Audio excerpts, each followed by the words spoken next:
Is up, everybody? Welcome into the Tide Talk podcast as we are here with a early signing day special. Big day already for Alabama. They have several guys that have already, faxed in their national letter of intent to the Crimson Tide. So big day for Alabama. We're going to be talking about all that. We're going to be talking about some of the guys that have commitments coming up here over the next couple hours. So we're excited about that. Jake, I don't know about you, but this is kind of like an early Christmas present for us. How you feeling, buddy? Man, I'm doing great. I took a couple of days off here from work, not because of this, but I had a couple of days left. But it just happened to be that I could take the day off, and we was able to do something. So I'm glad to be here, and I'm excited. Like you said, this is like an early Christmas, especially for Bama fans, because we usually rack up recruits on early signing day.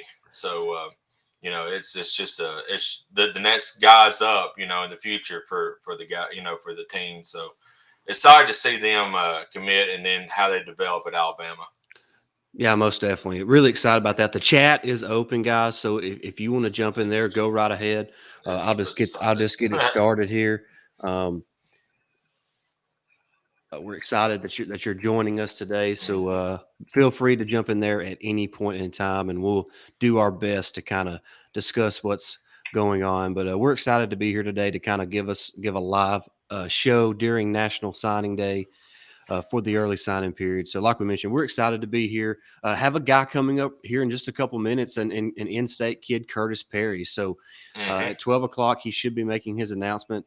On CBS Sports HQ. So we're excited to see what happens there. Uh, right now, it's really 50-50 on him between Alabama and Auburn. So I don't really want to make a prediction because it really is a flip of a coin, if I'm just being honest. So we're excited to see where that goes. Like we mentioned, that's just going to be here within the next few minutes. So we're excited about that.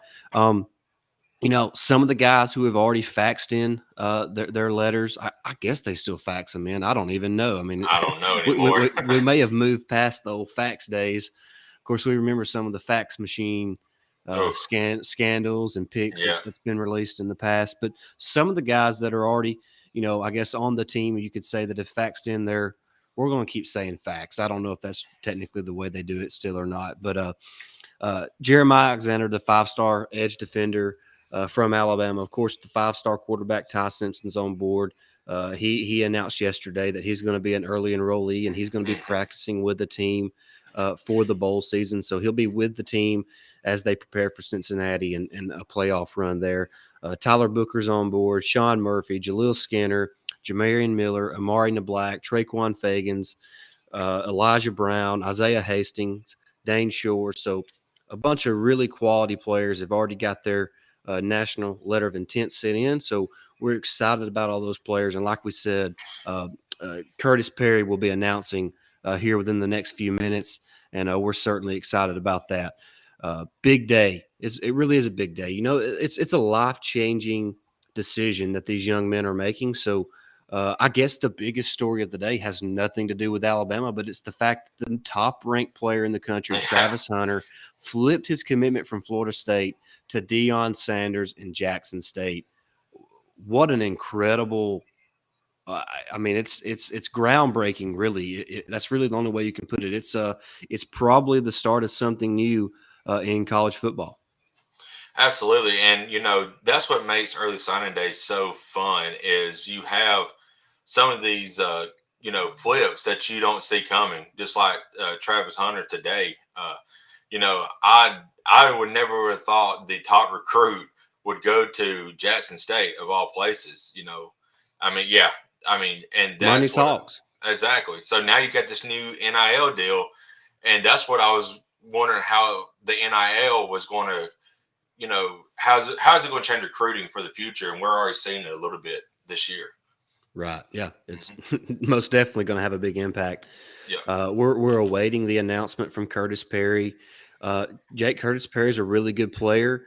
The way I look at these kids, because I think the biggest pitch that Auburn would have over Alabama at this point in time with Perry is maybe early playing time. Yeah. But the way I look at that, Jake, is at Alabama, you're going to play if you can play. It don't Right. matter what age you are, what class you're in. If you can play, you're going to see the field. So if Curtis Perry is not able to play at Alabama, then pretty early on, do we want him to sign with Alabama? Of course, I want to take him. I'm not saying that. I'm just saying that it's not getting Curtis Perry wouldn't be the end of the world. So, Right. and like I mentioned before, this is really a coin flip. He's going to be announcing here any moment on CBS Sports HQ. So if you're not watching that, we obviously want you to stay tuned into us because we'll be discussing that. But you can also pull up CBS Sports HQ and watch his actual commitment. So they'll be live streaming that here momentarily. They're really kind of talking him up right now and talking about the prospects of Perry. And so excited to see where he goes. Excited for the young man, obviously, whether he picks Alabama or not. What a great opportunity. You think about these young men, not all of them come from the greatest upbringings or the greatest homes or, not all of them are, as fortunate as a lot of people. And this is kind of their opportunity to change the future of their family. So just really excited for all these young men. Absolutely. And you talked about the prospects of playing early, at Auburn, but as we Alabama fans have seen the last couple of years, especially when injuries happen, how guys, step up. A couple of years ago, we had Shane Lee and Christian Harris Right. step up, and they're true freshmen. I mean, Mm-hmm. because we had so many injuries at linebacker.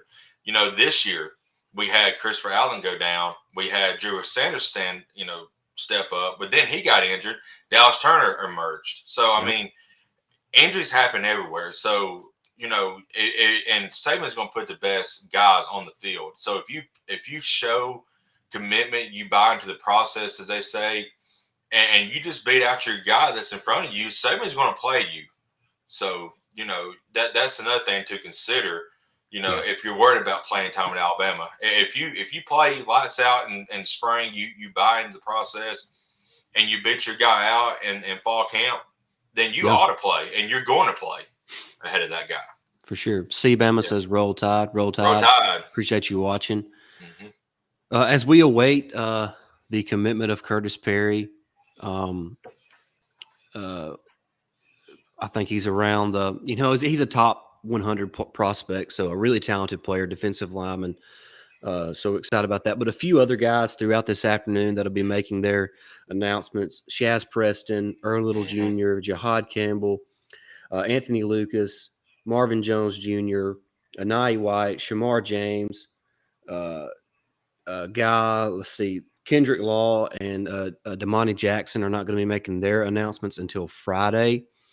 And Ernest Green is not going to make his until January 8th, is what is the latest on those. So we'll see what happens there. But like we mentioned, there's been several guys that have already, sent in their national letter of intent. So we're excited about all those players, and we'll talk a little bit about each one of them as the show continues. Right now, like we mentioned, we're just awaiting the news of Anthony Lucas and kind of seeing where he decides to go. And it looks like he's getting ready to make that selection right now. He's got Yep. 5 hats on the table: Alabama, Central Florida, Auburn, Texas, and Clemson. So we'll just kind of see where he goes. He's making his announcement now. So at any moment, we're going to know where Anthony Lucas is going to be heading for the next few years. So Whoa. just He picked Alabama. all right. So I'm behind. Yeah. So he has picked Alabama. Great Yep. pickup for the Tide. Big time. Really excited to have Curtis Perry on board for this class of 2022. A lot. Auburn made a late push, Jake. Hmm. They were really zoned in on him. Tried to get that in-state prospect, but Alabama did enough early to keep or to hold on to Perry, who Alabama thought they were going to be able to get for most of the recruitment. So excited to have Perry on board. Perry is a guy who's really talented. He can make. He's an impact player along the defensive line, in my opinion. He's quick, maybe kind of in the mold of a Quinnen Williams, if I'm just being honest, as far as the type of player he is along the defensive line. Yeah, he's a guy that I could see make an immediate impact. We got some guys going to be leaving this year for the draft, so that's going to be defensive line is going to be a position where there's going to be a lot of guys that can step up and have a chance to take over that role, and he could be one of those guys that could come in as a true freshman and play right off the bat. Right, and where the comparisons to Quentin Williams come in is Williams. If a lot of people remember, he was really undersized when he got to Alabama. Hmm. Only weighed about 260 or so, and Perry's in the same boat. He's about 260, 265, but just a very violent player along the defensive line. I mean, he's got strong hands. He plays hard. His motor is always wide open. So, and a lot like Quentin Williams, who's just kind of Hmm. relentless in his effort and will make a lot of plays and really just really heavy handed and really strong at the point of attack. So excited to have Perry. Really good job of the staff being able to close him out and keep him or get him into Tuscaloosa.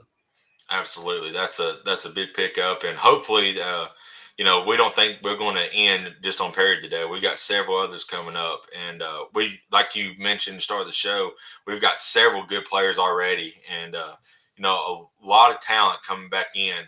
We're going to be losing a lot, but as we always say, Alabama doesn't rebuild; it reloads, and we're starting off on a right foot, reloading with some new guys this year.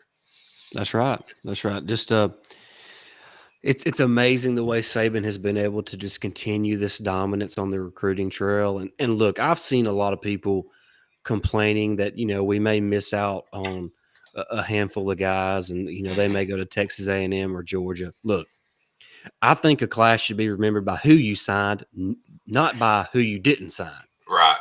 I mean, Exactly. look, we didn't sign Trevor Lawrence, but that didn't keep us from winning championships. Yeah. I mean, so Exactly. so what I'm saying is don't get caught up in all this. Look, I'm as excited about signing day as anybody. I love recruiting as much as the next guy.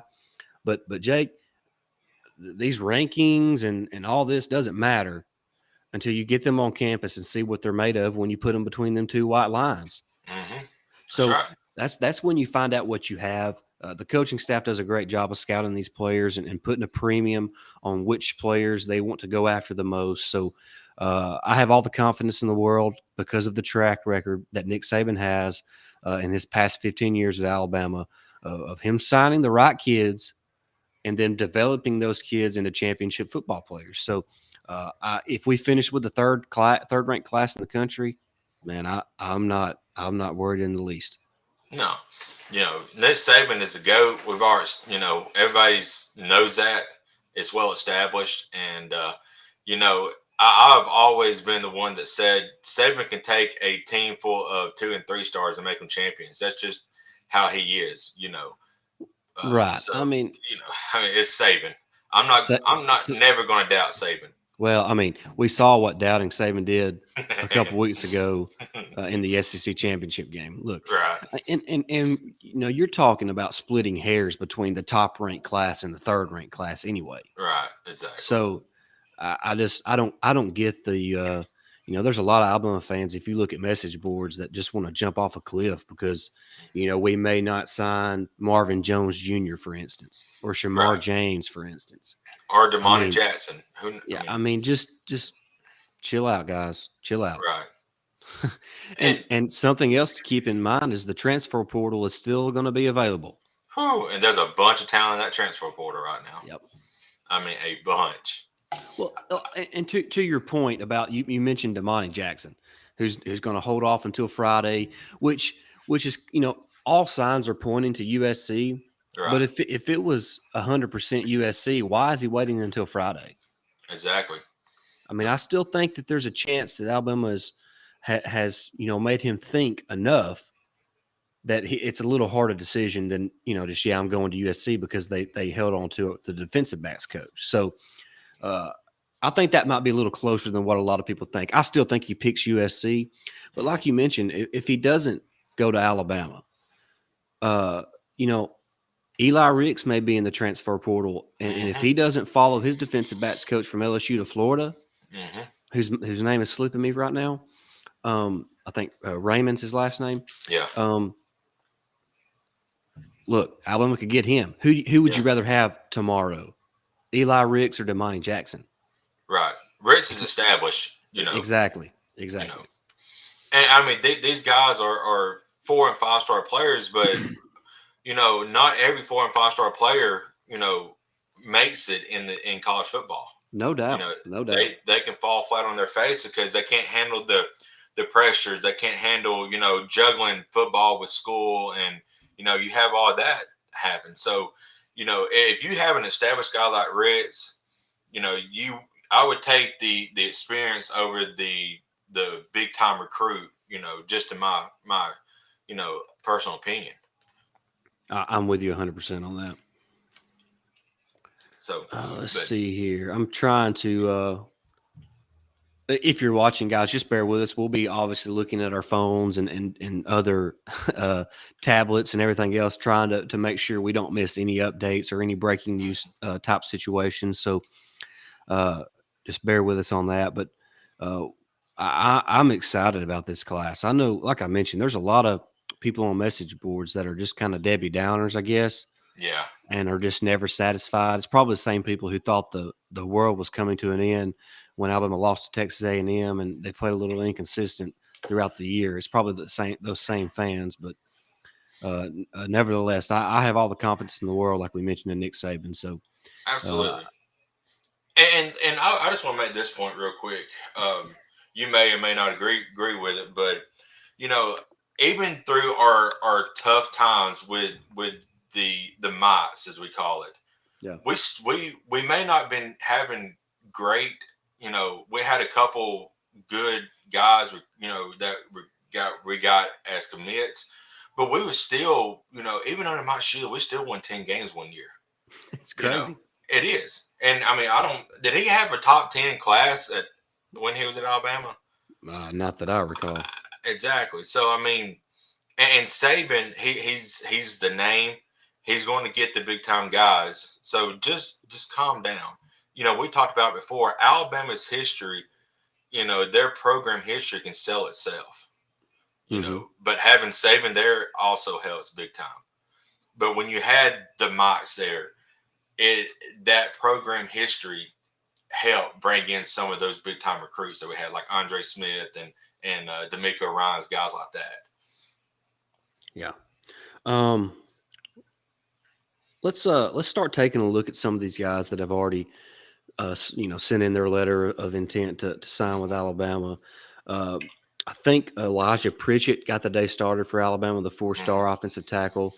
Uh, just looking at Pritchett, Jake, I think his body's not quite ready for SEC football. But he's a guy who's maybe when he's a redshirt sophomore or a redshirt freshman, even kind of depending on who's ahead of him and all that, is a guy that I could see playing some tackle for Alabama. I think he is a really good prospect, and all these guys are prospects, but I think a lot of these guys are more projects. If you get right. where I'm going, like and especially offensive lineman more than any position to me is a projection, not in a project because. Uh, we've talked about it before. When you're 6'6", 285, and 17 years old, you haven't obviously fully developed yet physically, and Right. so you're still learning how to maneuver uh, with that big of a body. So I think that Pritchett is a project, but I'm really glad to have him on board because I think in 2 or 3 years he could be a really, really good offensive tackle. Absolutely. And I was happy to get Dane Shore as well. He looks like another guy who could, step up and play his redshirt sophomore year as well. So he was a real big pickup. I'm really interested in. Yeah, and Booker is keeping it on the offensive line. Booker is another guy, Mhm. maybe a guy that would maybe start out at guard for Alabama, but may eventually could possibly move to tackle. And a lot of that depends on his development and then the development of other players around him on the roster. In the kind of in the same position. We got to remember we still have J.C. Latham, Oh yeah. the Brockermeyer brothers, and coming back next year, we'll still have Seth McLaughlin at center. Darian Dalcourt's only a junior. Mhm. And Javion Cohen's just a sophomore. So there's still a lot of young players there in the offensive line room. So I'm excited about the guys we have because, they're not guys that are probably going to come in and expect to play right away. So they can develop, get better, get their bodies into better shape, and become really good football players. And like we said, in 2 or 3 years, be solid SEC football offensive linemen. Absolutely. Good offensive line class coming in, and excited to see them grow, like you said, and see what they become in the next couple of years. So like you said, we got a lot of young talent still in the offensive line, which is great. And man, it's if you're an offensive lineman at Alabama, right now you got to be looking over your shoulder because, like you said, there's a lot of talent coming in. There's already a lot of talent there. So you got to play 110% every play, or you're going to drop, on the depth chart. So it's just that competition breeds competition, as I call it. So that makes everybody play better than what they need to. So I love that.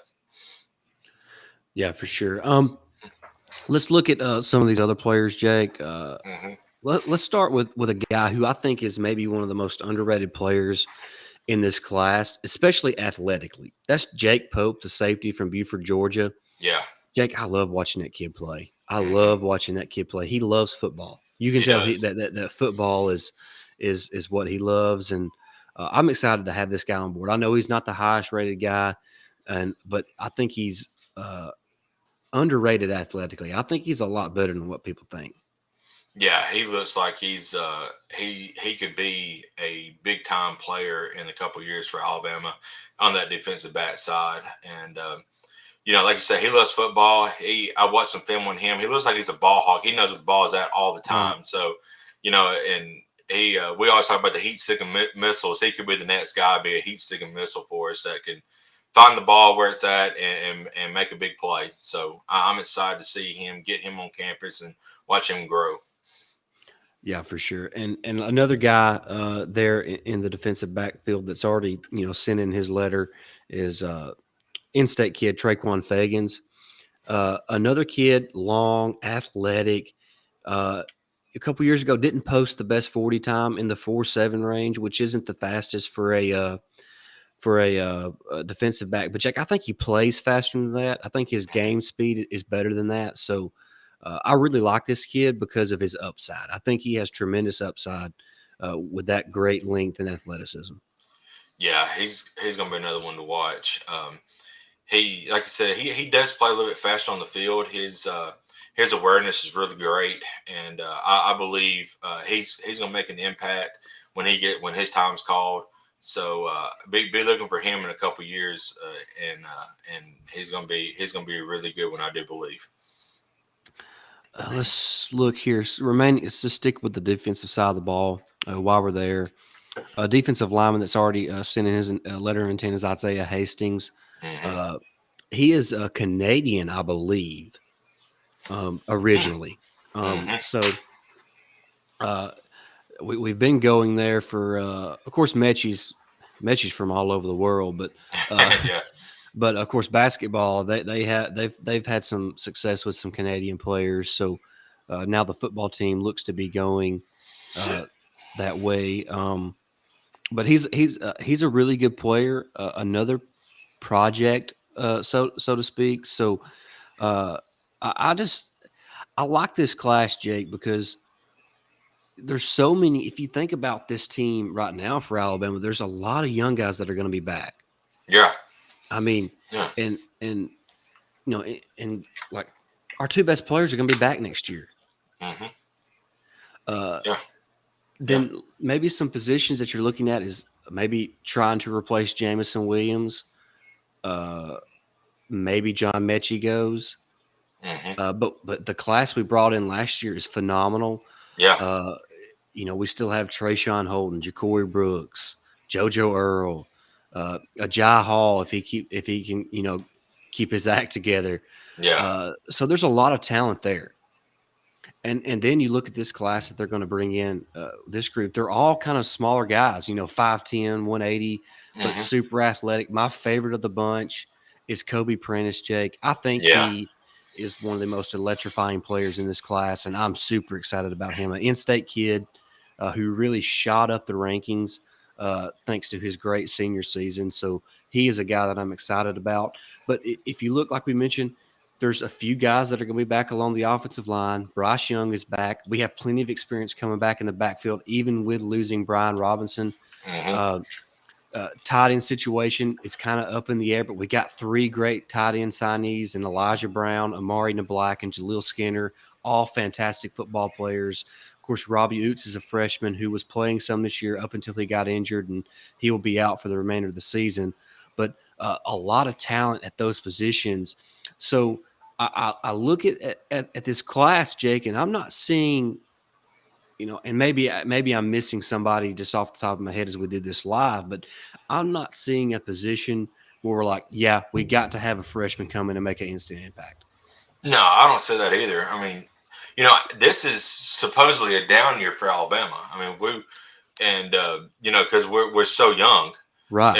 and so next year is when we're going to be supposed to be making our push, but we're doing it this year as well, with the emergence of Will Anderson and Bryce Young, of course. But there's a lot of young talent at key positions, as you said, and a lot of them stepped up this year. Like JoJo Earl has stepped up before he got injured. Yep. Dallas Turner, Yep. even Drew Sanders. I mean, there's guys. Kool-Aid McKinstry, he stepped up when he got called. So there's a lot of young talent, still on the roster, but there's a lot coming in, and it's great to see. This team, like we said, don't rebuild, it reloads, and there's a lot of players that want to make an immediate impact, and they're gonna get the opportunity. So that's what you got to have as an opportunity. Yeah, let's while we're kind of on this subject about how young the team is and how this was kind of supposed to be a rebuilding year, and here we are back in the playoff. Let's just start defensively, Jake. Along the defensive line, we'll lose Fedarian Mathis, right? LeBron Ray. Mm-hmm. I mean, that's Byron Young's a junior, ain't he? Byron Young's a junior. Yeah. Justin Boygby's a junior. Mm-hmm. Tim Smith is a sophomore. Jamil Burrows is a sophomore. Yeah. So there's really one or two guys that are just big time, and Mathis is really the only impact player along the defensive line that we're going to lose. Right. Then you look at linebacker, Jake, on the edge. Dallas Turner's back. Yep. Drew Sanders is back. Of course, Will Anderson is back. Chris Braswell is back. Yeah. So Keanu Coate, who's a freshman this year, who hasn't played, who's got a great future, will obviously be back. Mm-hmm. Then you go to the inside, probably up in the air on your inside linebackers. But I would say if one or both of those go, Jalen Moody, even though he's a senior, has the opportunity to come back because of the COVID year. Right. So he could be back. So inside linebacker is one of those positions, but we have our guy there. As far as true freshmen go, or as far as this 2022 class go, and Sean Murphy, Jake, who is an elite football player. But you got to remember Deontay Lawson, great football player. I think he is the next All-American linebacker for Alabama on the inside. Yep. We still have Shane Lee on campus, Jake. Yeah. We still have Demoy Kennedy. So there's guys there that are going to be able to pick up the pieces if both Henry To'oTo'o and Christian Harris move on to the NFL. Then you go to the back end of the defense. I think worst case scenario, we lose Jordan Battle, Josh Jobe, and Jalen Armour Davis. I think that's worst case scenario. And it would surprise me if all three are gone. I think Jobe needs to go. I think he is what he is.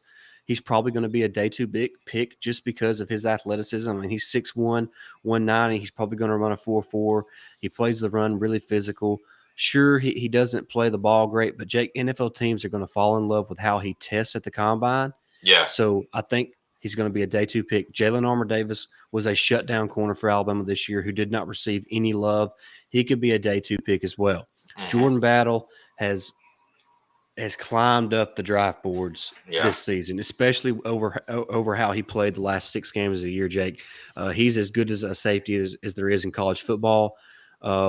So I expect him to be he could sneak his way, depending on how he tests, he could sneak his way into the first round because I seen a interview with him and Henry To'oTo'o side by side. Jake, he makes Henry To'oTo'o look small, and they list To'oTo'o at 6'2", 225. Yeah. So Yeah. I don't know how big Jordan Battle is. They list him at like 6'1", 210. He looks every bit of 6'2" or 6'3", and maybe about 225 because that dude is solid.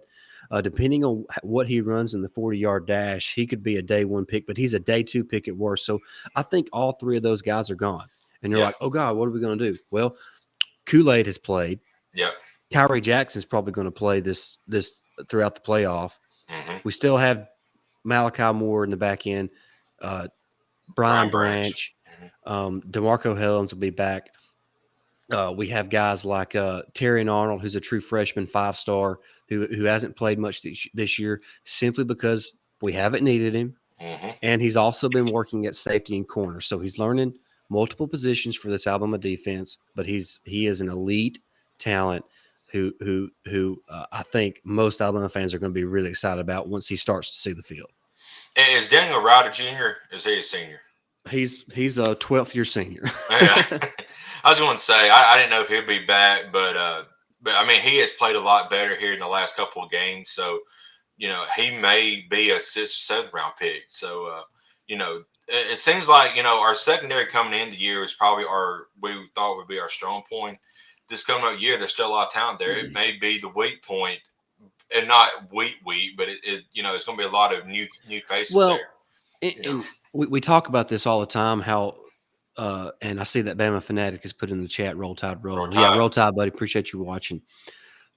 We talk about weak points on the team, and it's not from lack of talent. Right. Especially in the back end of the defense. Jack, when the back end of the defense communicates well, oh, man, they are really good. They really are. Good. We've seen that. Yeah, we've seen it off and on all year long. So I really like the makeup of this team, and I think we just got to keep in mind that these are still 17, 18-year-old kids making these decisions. Right. The transfer portal is going to be wide open. Yeah. But you're not going to hear anything from the transfer portal until the signing day is over, because you don't want to. Let's just use Earl Little Jr. for example. I think he's going to be pretty. I think he announces today at 3:00. I'm pretty confident it's going to be Alabama. But you don't want to say Eli Ricks announces today on Twitter that he's going to come to Alabama. That's going to make Earl Little Jr. think, God, when am I going to get to play? They already got Kool-Aid, Kyrie, Terran Arnold. When am I going to get to play? Now they're adding Eli Ricks. That's going to be a starter. When am I going to get to play? So you don't want to make those type of announcements until after signing day. If you think about it, common sense wise. And I've seen a lot of people on Twitter talking about the coaches who are going after these guys. And there was one rumor that I forgot who it was that told Rich, we're not interested in you. But like you just said, I mean, we're interested in him, but you don't make him commit to Alabama until after Sunday, like you said. So you might be able to grab like Earl Little Jr. and maybe guys like that. You don't want to push them away. So after, like you said, after signing day, you'll see the transfer portal start getting picked up and picked out of a little bit more than what it is here lately. I know half of Oklahoma's team's still in there, I think. So, there's a lot of talent on the Oklahoma side that is gone. So there's still a lot of talent in that transfer portal. Yeah. Just looking at some of these announcements coming up today, I think some of the ones that Alabama fans will be most excited about is Shaz Preston, Earl Little Jr., Jihad Campbell is a guy to watch. Shamar James, he's an in-state kid, announces at 5 today, but I'll just be honest with you, it feels like Georgia right now. So just kind of wait and see on that. I mean, it ain't over until that ink's dry. So that's right. And we have seen in the past where they do these national events, and the national letter of intent never gets sent in, and a week later they change their commitment and sign a letter of intent to a different school. So I mean, anything can happen. I mean, you may have somebody commit to a team, and then a week later they say, "No, I never sent my letter of intent in and signed to a different school." This, like I said, this is what makes National Signing Day so fun. Yeah, and then there's another signing day in February, so Right, there's plenty of time for if they don't send in that letter of intent, there's plenty of time to sway a recruit. So right. just keep that in mind today as well. And I want to get your opinion because you'll know more about it, and I want to learn more about it and get your thoughts on it. But if you look at 247 or Rivals or whatever, you have Alabama is like 2-3, just depending on which website you look at. But the commitment average, I guess they call it, Alabama's Mhm. leading that, I think, by at least 2 points. It may jumped up a little bit since we got Perry. But my question is, if the overall commitment is higher, then why isn't Alabama at that top spot? How do they go about ranking that and the averages? What does that mean Well, I per se? think each of those publications do it a little bit differently. Yeah. But there's a total, obviously a total ranking thing that like the two force. What I like to look at, and On3 is doing this as well. It's like a composite rankings of all the different services, recruiting services, Okay. and so that's what I like to look at because it kind of gives you the best average. But there's also a total points that gets added up for so like you mentioned, like right now Alabama's average rating is 0.9494, which Hmm. is extremely high. Last year, which was the top class, finished at 9499, so they're right there on par with the average from last year. So Hmm. uh, just looking at some of these guys that have I got to watch today. We talked about off the air, Jahim Otis, the Yeah. the massive Dude. defensive line prospect from Mississippi. 6'4", 6'5", 360 to 380, depending on Yeah. what time of day it is. Uh, Wow. but a really athletically gifted player, Jake. I hope Alabama can hold on to him. Ole Yeah. Miss is making a massive late push, so going to be anxious to see how that plays out here. And I saw talking about Otis. I seen people compare him to Terrence Cody, but the difference to me is Otis, like you said, is more athletic. I mean, I watched film on him. That dude can.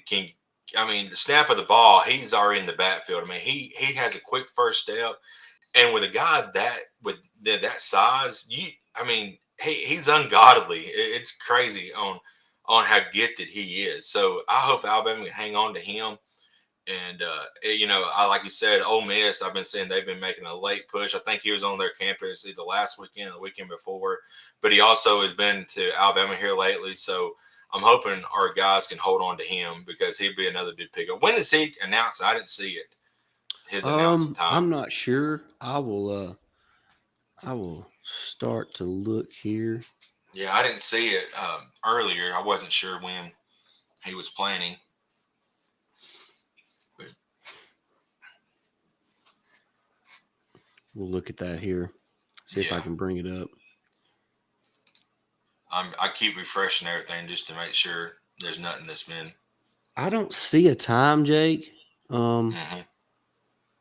but he is signing today with Okay. somebody. Yeah. Yeah, I don't see a time either, but the I think the next one for Bama is that potentially is Shash Preston at 2 o'clock. Yeah. Yeah, and then we got, like you said, we have a few others later on the day. Don't know if we'll be here by that time. That'd be like a 4 or 5 hour show. I think we'll both get dry mouth before that, before we can go a 4 or 5 hour show. But it any of these guys, like we said, has a potential to step up and make an impact early on. Just because like you said, injuries happen, and you can't keep injuries from happening. So it you got to take that into consideration when you're signing. Hey, Hmm. Travis Hunter's NIL deal with Barstool Sports is to be worth $1.5 million. Good night. Daggum. I figured there had to be some money somewhere because I didn't think Jackson State had that kind of money to pull him. That's insane. Everybody's talking about, how Bryce Young had $1 million NIL deal before he stepped on the field. Well, Travis Hunter's got $1.5 million before he steps on the field. Yep. That's crazy. Jake, I know you've had a chance to watch some of these prospects. Mm-hmm. Who would you say you're kind of most excited about? That's probably coming to Alabama in this class. I'll give you a couple. The first one we talked about, Kobe Prentice. We already talked about him, but I mean, that dude is he to me he could be the next, Devontae Smith top player for us. I mean, he has that kind of talent, and he is quick off the ball. He's got speed. And that's great. When you can't coach speed. If a guy's gifted with it, then you're going to be solid.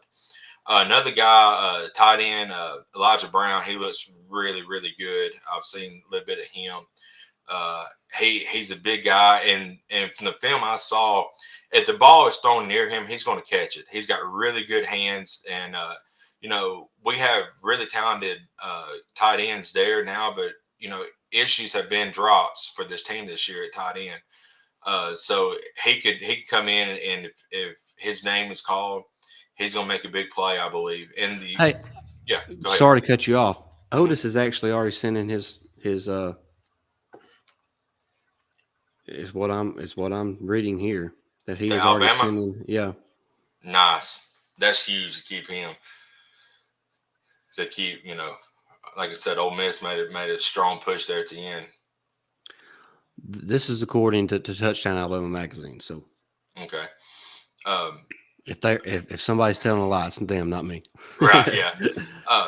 Talking about defense, a guy that we also talked about, but Sean Murphy, man, you talk about. I mean, that kid is everywhere. Talking about being a ball hawk, he was everywhere in the film that I saw, and he has another burst of speed, off the snap. And God, man, he looks like he's going to be a great linebacker for us in a couple of years. So there's a lot of great talent, like we said. We keep saying it, but I mean, what else can you say? There's a lot of great talent coming in. I mean, that's all you can say. And if these guys work out, they're going to get on the field. For sure.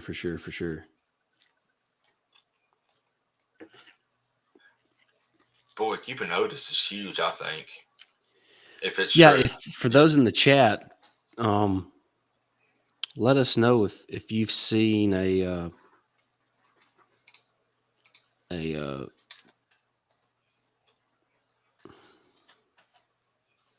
let's see.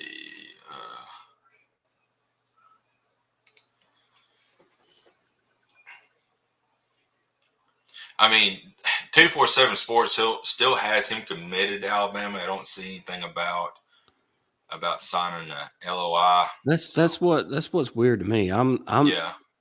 TDA is the only one that I'm seeing that's reported that.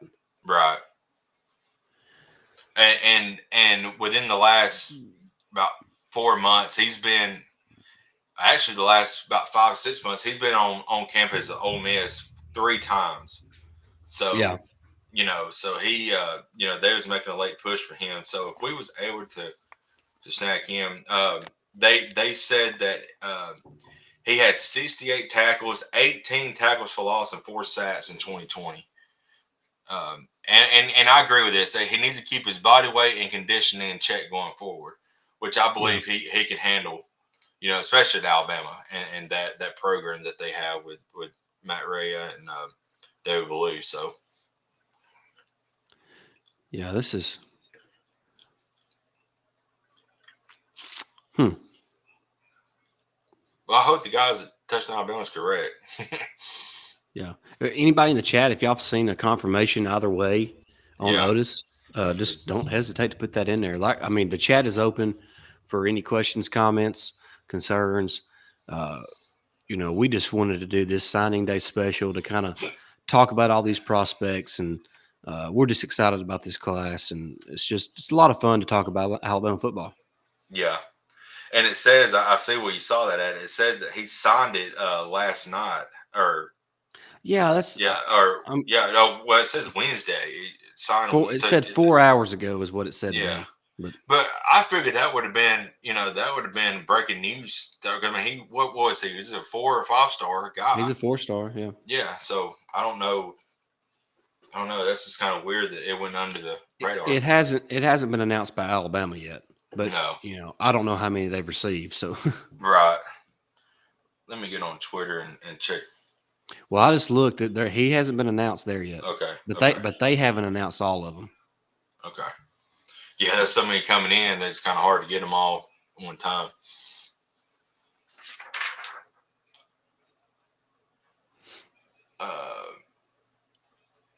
And we want to make a comment. A guy who was committed to us, I believe, has decommitted and has flipped to Auburn. That's Robert Woodyard. Is that correct, Stacey? Yeah, Robert Woodyard. Yeah. That was no surprise. Mm-hmm. Alabama staff kind of slowed down on his recruiting process. He was injured this past season, so Alabama kind of slowed down. I think they felt good with who they had in Sean Murphy, and maybe working on a couple other guys, or excited about the players they already have on campus, like we mentioned earlier, Deontay Lawson, N. Jackson, Demoy Kennedy.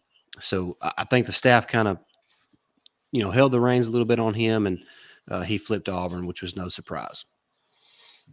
Yeah, I'm okay with that. I mean, like I said, we got Sean Murphy coming in. We're loaded there at linebacker anyway. And we may have set our sights on a few other different guys, especially with Woodyard having, it looks like he's got some kind of injury bug. So, we don't need any guys coming in that's injury bug related, because we've had plenty of injuries the last couple of years on our staff that ain't key positions, but we have the guys step up behind them. So, yeah.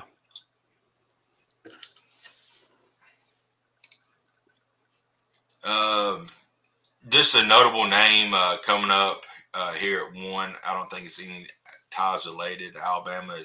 Was that Nalik Kelly? Yeah. He's a 4-star defensive lineman. Derek Moore is coming up, and then at 2, like we said, we have Shaz Preston, who would probably be the next Alabama guy to go. Yeah, and we're going to do our best to hold on until that announcement. Yeah, that'd put us going live for about 2 hours. I'm not sure how much longer I could go past that. I haven't even had lunch yet. Yeah, I hadn't either. So, yeah, I was thinking, fat boys got to eat too. Yeah, I was like, I want to eat before I got home, but then I'd be like, I was afraid I might have food all over my mustache and all that. I was like, we could picking it out, but yeah, we just wanted to come live today for early signing day period, and a lot that if it could have worked out, schedules and stuff, we would have been on earlier for all the early signings. Alabama didn't Emmanuel Henderson, didn't he also sign his letter of intent as well? Yeah, early. There's let's see. Let me get back to my list here.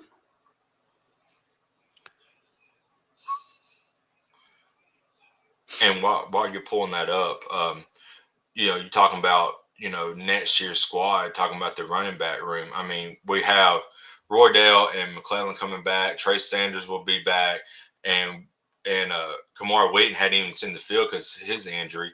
Now you're bringing in Emmanuel Henderson. I mean, my gracious. We got 2 commitments, Yeah. and they've both signed already. Emmanuel Henderson, who is, depending on who you look at, either the top or second ranked back in the country. Then you look at Jameer Miller, from Texas, I believe. He's maybe the 5th, 6th, or 7th ranked back in the country.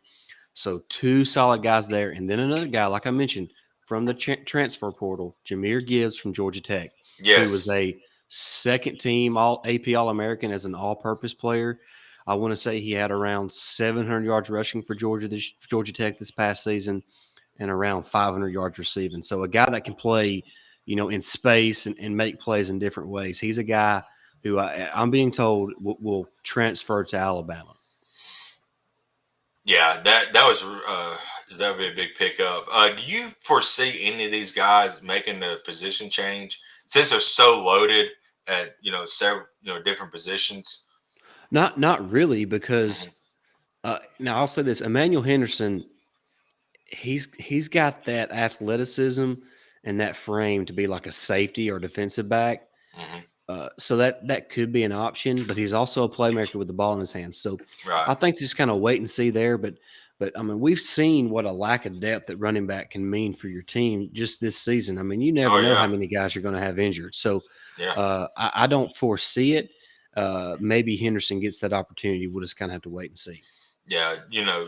Alabama has been riddled with injury at the running back position. So even before the season started with Wheaton, so you know Yeah. we would have probably seen him this year, with the injuries. But looking forward to next year, do you think Trey Sanders will probably be the number one back, or you think McClellan or Roydell will be? I think all three will probably see a lot of action, and then one of the other guys may step up as well to see some. It's really tough to say, Jake, I know. because they all kind of bring something a little different to the table. Hmm. But uh, and the truth is, we've yet to see Trey Sanders Yeah. at 100%. So I'm anxious to see that. I think this time off between the ACC championship game and the playoff is going to be huge for Trey Sanders. So I think Hmm. in the playoff we could see him be a different top player than what we've seen this season. He's been really solid all year long, but I think he could be a difference maker for this team in the playoffs. Yeah, he's been playing about 80, 85%, Yeah. healthy, it seems like. And not only for him, but, Brian Robinson Jr., he's been getting the load this year, and he's been kind of banged up. But he's still pushing through it. So this time off is letting a lot of guys heal up that's been banged up. There were some rumors about Malachi Moore being banged up a little bit. So maybe we might see him come in the playoff. Who knows? But he's been kind of missing in action here past couple of games. Um, but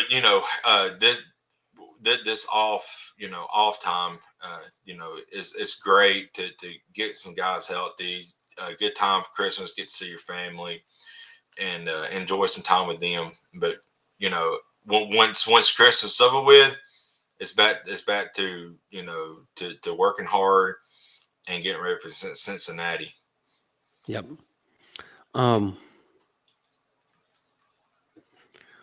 while we're kind of in a lull here between announcements, Bryce Young did win the Heisman Trophy, Jake. Absolutely. What an amazing accomplishment! I mean, just crazy.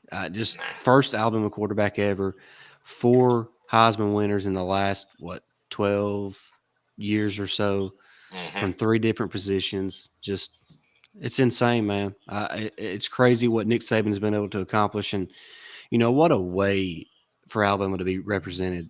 I mean, Bryce Young is just a phenomenal human being. You can tell that dude is a genuinely a good dude. So Yeah. really, really happy for him. Well deserved, most deserving player in the country to win the award outside of Will Anderson. So how Aiden Hutchinson was there as a finalist over Will Anderson is the biggest joke of all time.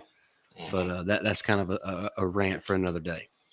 Well, hey, you brought it up, so I'm gonna bring this up. You had Jordan Davis win the Defense Player of the Year, and you had Aiden Hutchinson up as a Heisman finalist. But Will Anderson was up for didn't win either or, and he had better stats than both of them guys, so by far. So it's just kind of weird how that played out. But going back to Bryce, you're talking about a guy. You was talking about Jay Pope earlier, who loves football. Bryce Young loves football, and you know I still go back to the 4th and 7 play. With like 40 seconds left in the Auburn game, he just grinned and he smiled and he knew that he's like, well, I'm fixing to have Billingsley open in the middle, and he's going to catch and get a first down, and the rest is history. I mean, he's just a smart kid, and his development has gotten a lot better as the season's going on. The first like 4 games, he didn't use his legs whatsoever. He wanted to throw the ball downfield. Now he's using his legs a whole lot more, and Yeah. I mean he once he gets in an open space, I mean this little flits out to a running back. He's done it with Leary, and he's also done it. Brian Robinson. I mean, it's just amazing how he has the know-it-all to know that somebody's out there, and he just pitches out to him real quick when he's got somebody coming after him. It's amazing. Yeah. Another guy, Jake, going back to the recruiting front, Mm-hmm. that is kind of a weird situation, but I think could be some good news for Alabama is defensive back Denver Harris. He's a 5-star cornerback. Alabama led for him forever up until a couple weeks ago when they kind of relaxed on his recruitment because they started going after Damani Jackson more. Mm-hmm. And the good thing about Harris is that he's not making a decision until February, I believe. Yeah. So if Alabama can get back on track with him, Yeah. that would be fantastic news for this class. Absolutely. A lot of people was worried about the defensive back class, especially at corners, because we really only got one commit right now. But there's still a chance we can get Harris. There's still a chance we're in there for Damani Jackson. But again, say was in control of everything. And if he wants these guys, I'm sure he's gonna be able to pull whoever he wants to Yeah, come to and and, Alabama. and don't forget, we're most likely going to sign Earl Little Jr. here in a Right. couple hours when he signs at 3 p.m. So uh, I think, and when we say times, we're talking Central, so that's 3 p.m. Central or 4 Eastern. So uh, I'm excited about that. Absolutely. It's All right, let me um, ask you. Let me ask you this: Go ahead. who is a guy that we don't feel like we're going to sign that you wish that we would sign? Mm, there's a lot of guys out there. You know, one would one would be Jackson, because I've seen some film on him. He looks really really good, Yeah, but he's elite. He's elite. he is. But if we miss on him, it's not the end of the world. But he is somebody, especially you know, that had the potential, that could have the potential to be like Kool Aid, come in and make an impact early on. But I'm happy with the class we got so far, and we still got several guys out there that we could sign. Um, Marvin Jones Jr. might be another one that we might lose to Georgia. Um, you know, he looks like he could be the next Will Anderson to me if he's in Alabama system. So, you know, Will's going to be gone, next year. So we're going to find somebody to step up, and he fit the bill to me. But there's still a chance we still get him. So who knows? There's still a lot to be played out. So Yeah, what about you? I think and it hasn't been announced yet, but the feeling as of late for Shamar James is Hmm. Georgia. I really like Shamar James. I Yeah, really do. I hope that Alabama can pull a miracle off here and sign Shamar. Uh, but I think he's a guy who in a couple of years could be a great inside linebacker. yeah, he's another good one.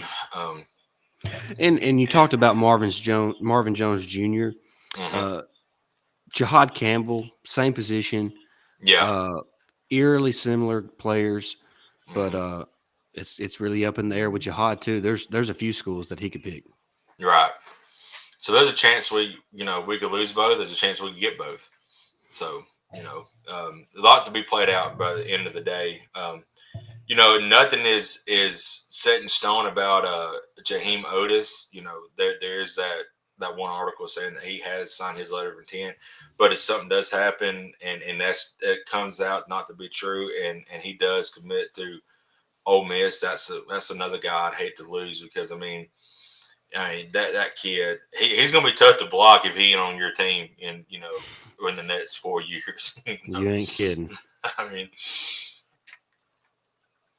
Um, and on Otis, on one of his films, they were double teaming him, and he still snuck through the double team. So, and I know these high school kids are not, some of them are 5-star talented, tackles and guards and stuff. I don't know exactly the teams that he was playing if they had any, but still being able to get through a double team is huge.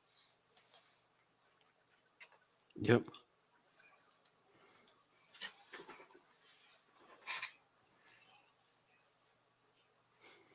Oh, we haven't talked about our quarterback commitment, Ty Simpson yet. What I like most about him, Jake, is he's a football guy. I mean, he's kind of like Mac Jones in that aspect of his game. His dad's a college coach, so he's been around football his whole life. He understands the game of football. Yeah. He's not the biggest guy, maybe 6'1", 6'2", but a guy that knows how to play football, and that football is going to be his priority when he gets there. Absolutely. You talking about his size. Bryce Young is kind of small in stature, and look what he's done. He's already won a Heisman. So, talking about quarterback or talking about room, the quarterback room is kind of getting full now as well, because you're still going to have Bryce next year, and then it's open competition. I mean, we both love Jalen Milroe, but he could be the next guy in line. But Ty Simpson is going to give him fits. Well, here's the thing, Jake. I the way I feel about it, I think Simpson's a guy who's gonna wait around like Mac Jones, and I do too, and maybe not get his shot until he is a redshirt sophomore or redshirt junior. Yeah, and I think he can be dangerous come that time, because he is athletic, mm-hmm. he's accurate with the football. He has a better arm than what people think. It's eerily similar to Mac Jones, but he obviously is a more highly rated recruit than what Mac was. So I think what's great, you talked about the quarterback room, have Bryce for another year, so he gets to sit an entire season behind Bryce Young, learn from the Heisman Trophy winner, learn from a guy who led his team to the playoff and will most likely lead his team to another playoff berth next year, unless something crazy happens. Then, like you mentioned, we have a guy like Jalen Milroe who has got to play some this year. Milroe will be a sophomore next year. Yeah.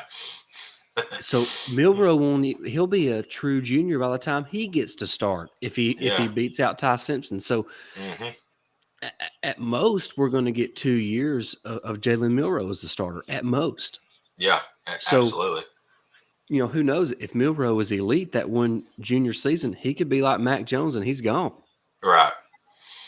And, what was so great talking about Mac Jones, he played his heart out that one season he had, and it showed out. And I think there's 3 quarterbacks that went ahead of him, but he is – and it's a fit. It was a great fit to start out with Matt going to New England, because it's kind of run like an Alabama type team with Bill Belichick. But I mean, if he does not win the Rookie of the Year, him or Najee Harris, that's a travesty.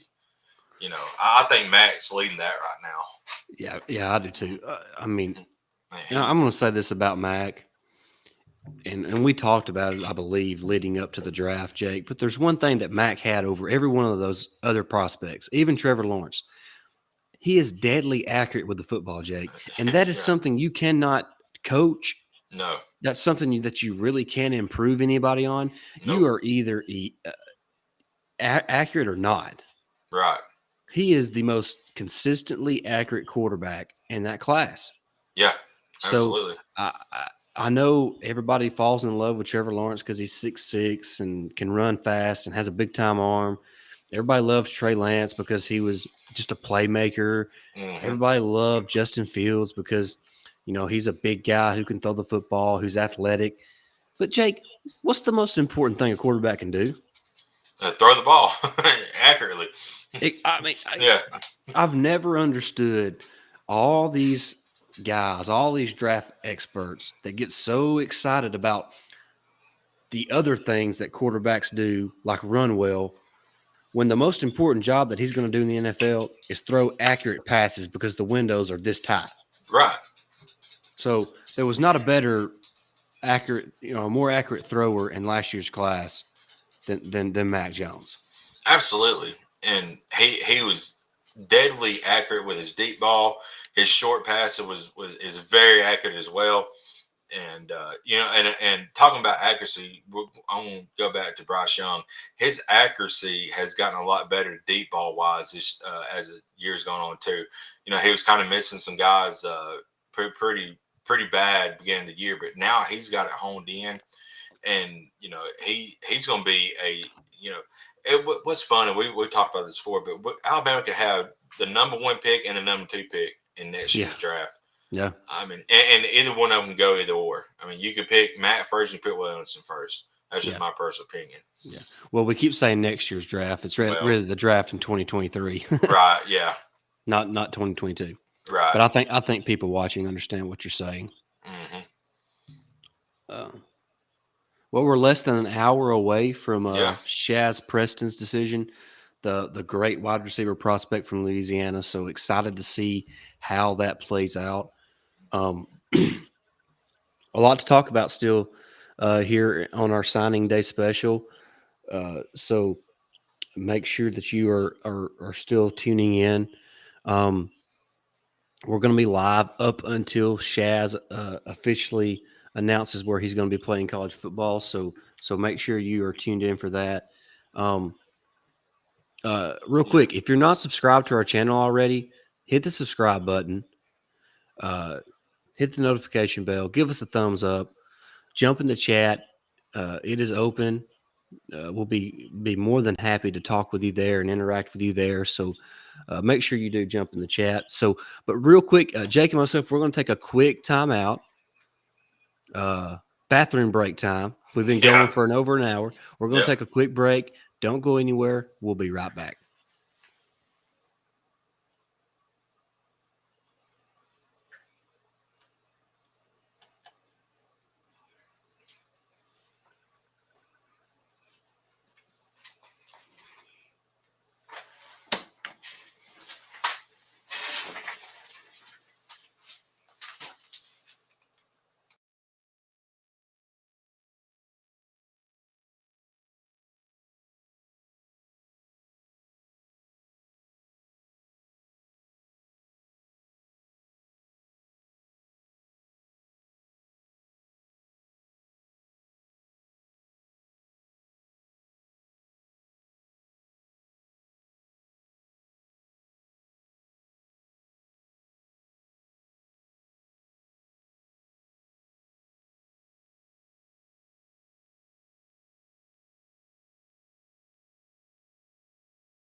All right, guys, I am back. Appreciate y'all hanging in there while we took a quick break.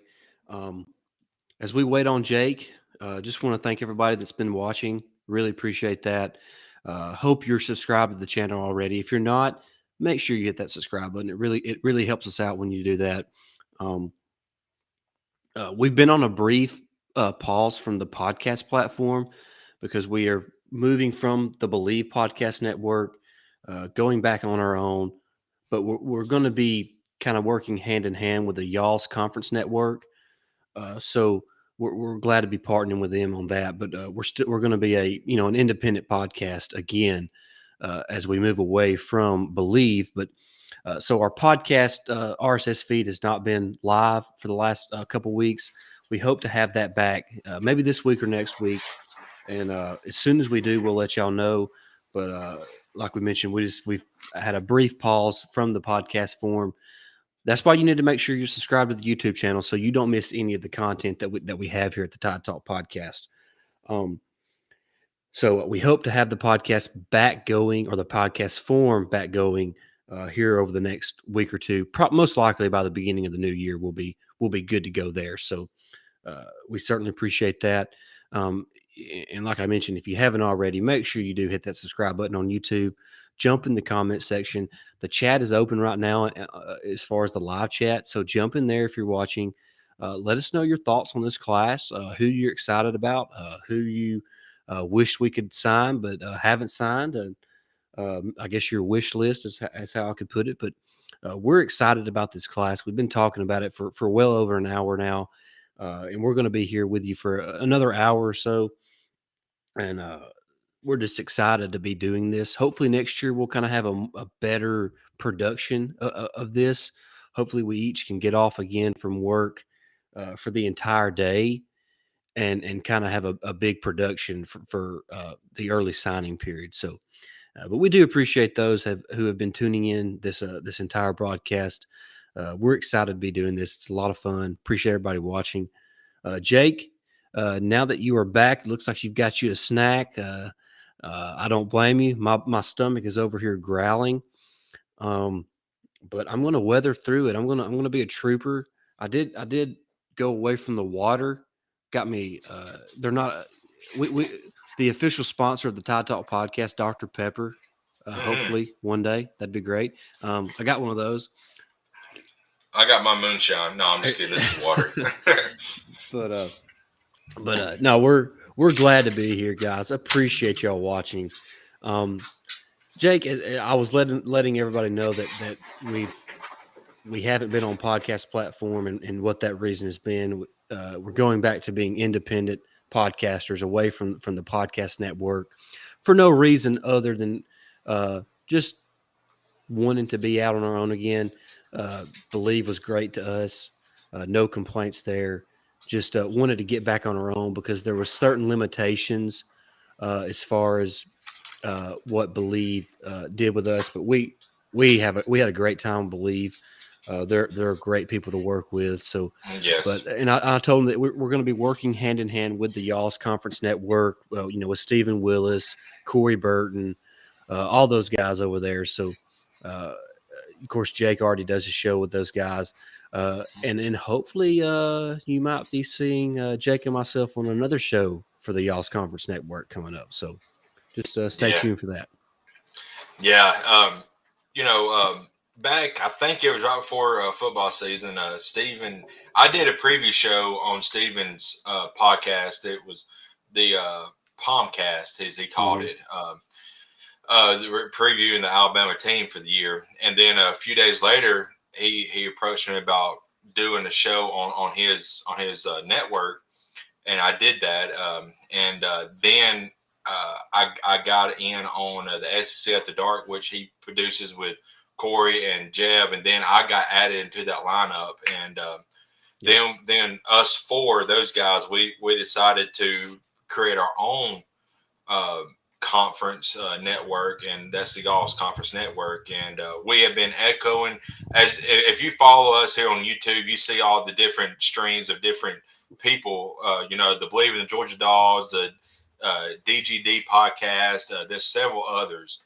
Of course, SEC At the Dark is always on there as well, and that's what we're doing in that network. We're all echoing each other, and it's helped driving new people to all these platforms and all these other podcasts, and it's great. So we're excited to be a part of it. We're going to be starting that in the new year, and just a good time for not only us at the Y'all's Conference, but Tide Talk as well, man.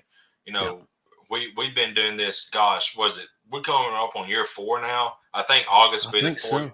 I August will be think so. 4 years, and you can still listen to our old stuff, I believe, Yeah. like on and I mean I still can't talk good, but that very first episode, me and Stacey go back and I mean we were scared to death, If doing the y'all want to laugh, yeah. guys, go back and listen to our pilot episode.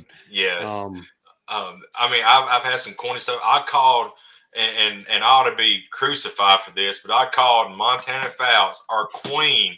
I hiccuped up and called her Hannah Montana accidentally, and I about got crucified. But and I well deserved it. But I don't know why Hannah Montana was on my mind.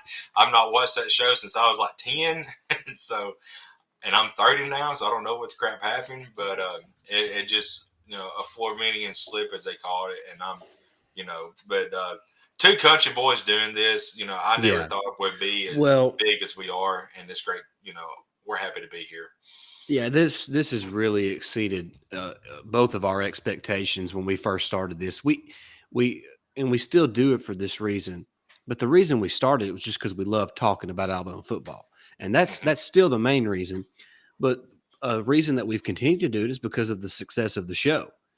Hmm. And how much fun it is to interact with all the fans of the show. And if we could put into words how much we appreciate each of you guys, I wish I could do that, but I can't do that. But we greatly appreciate everybody that tunes into us and makes us a part of their day. And it just really means a lot. And it's afforded each of us different opportunities. Like Jake mentioned, he's been afforded the opportunity to work with Steven there on the Y'all's Conference Network with, SEC After Dark and Best of the West. Hmm. Um, and it's afforded me opportunities outside of podcasting. And,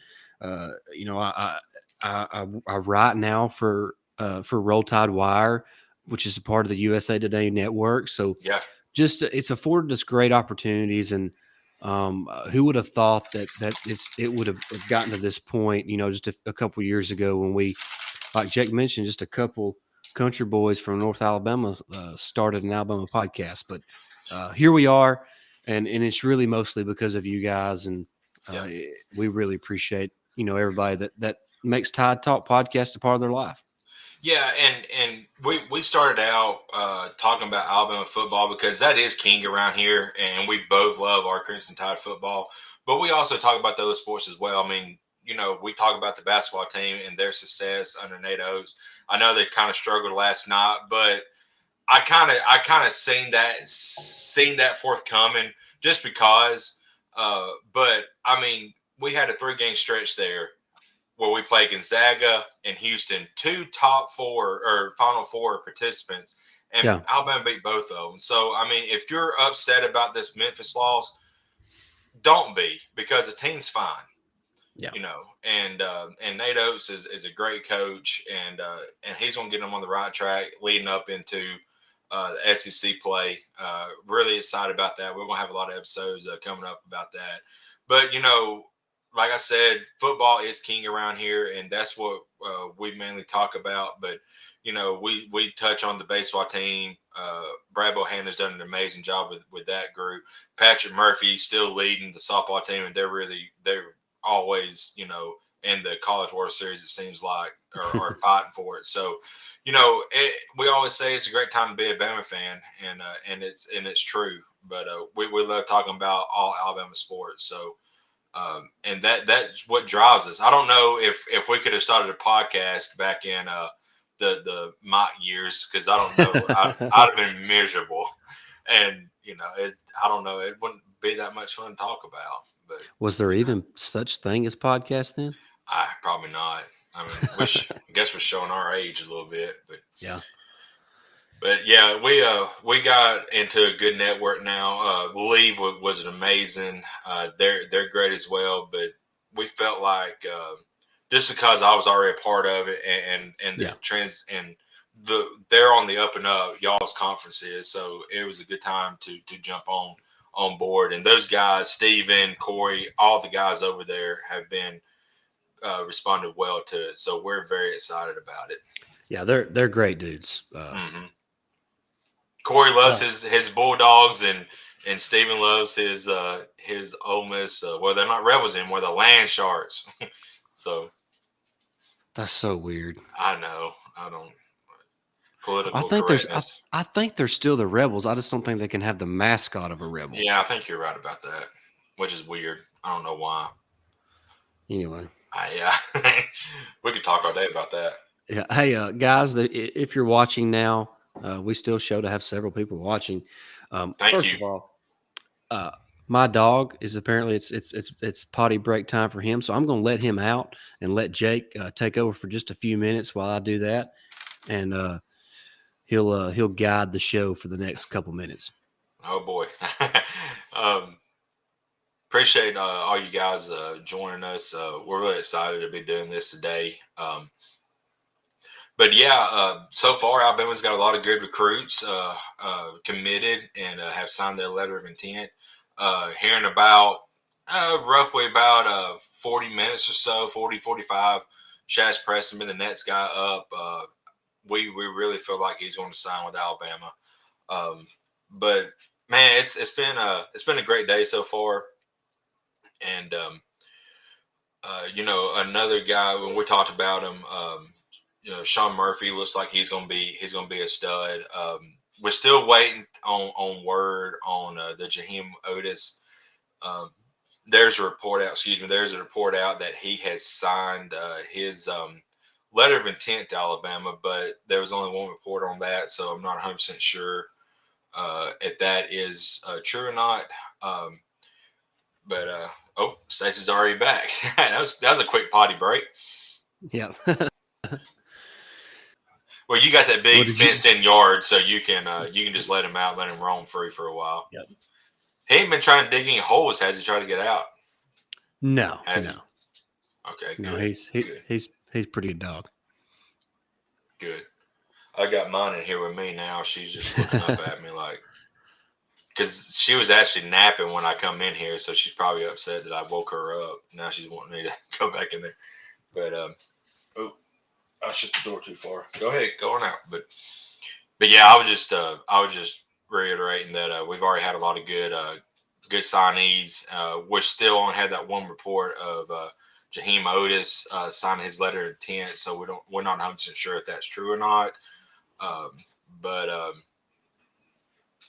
that's pretty much what all I've been saying. I've not seen anything on besides that one article about Otis, so I'm not 100% sure what the deal is on that.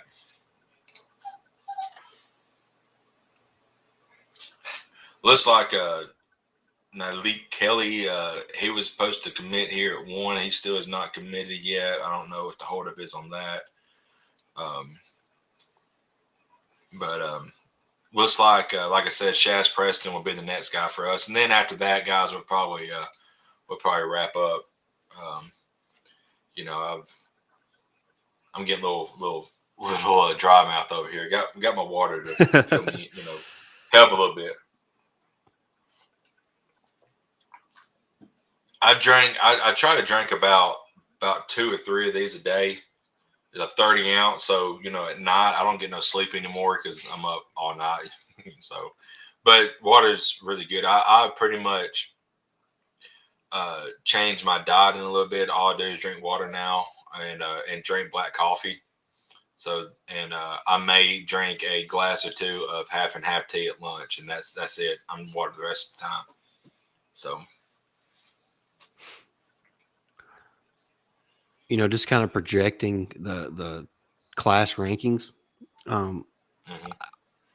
if things go the way they, look to be going, Alabama will probably finish at 2 or 3. A&M has a great shot of finishing with the top ranked class. There's a lot of good kids that they're signing for whatever reason. I mean, they went 8-4. I don't know what these guys are seeing there, but people are going to say, well, they beat Alabama. Okay, once in 10 years. Let's just And and Alabama's in the playoffs. They're not. So I mean, did I saw something this morning? It may have just been, but there was talk about maybe Walter Nolan, their commit could be decommitting and going somewhere. I didn't yeah, know if that was true or not. he's not signing today. Yeah, that's what it So was. I guess it's still up in the air. Who was he down to between A&M and who? Alabama was involved. Tennessee was involved. I think L- Tennessee is where they're leaning. LSU. Yeah. Because he's from Tennessee, I think, ain't he? Yeah. He's from Tennessee. So, yeah. That might be something to keep an eye on the next couple of days, too, because if they lose him, their ranking would probably drop a little bit because he was the number 1 defensive tackle in the nation, ain't he? Yeah.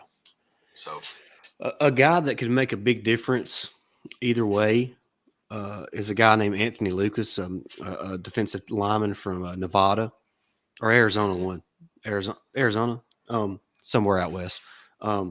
He announces at 3:30 p.m. Central Time. So I would say right now it's probably 70-30. He's going to A&M over Alabama.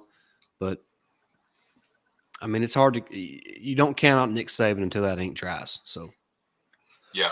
And he's from Scottsdale, Arizona. I knew it was one of those places. Yep.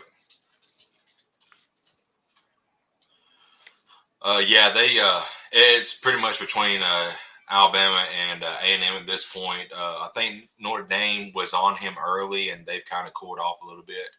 So, that could be another guy to keep an eye out as a Bama fan. But yeah, I'm not going to count Nick Saban out of anything. I mean, like we mentioned earlier, you seen what happened there. Hey, yeah. there's my wife Cassidy.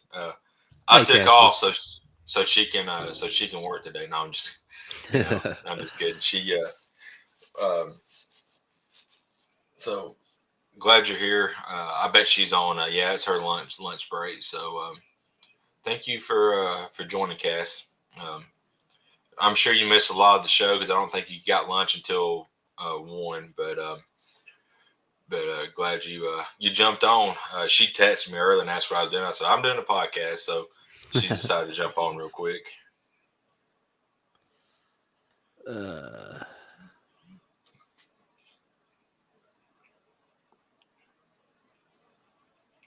I'm trying to, I keep getting notifications galore, but nothing major. Same here. Nothing new.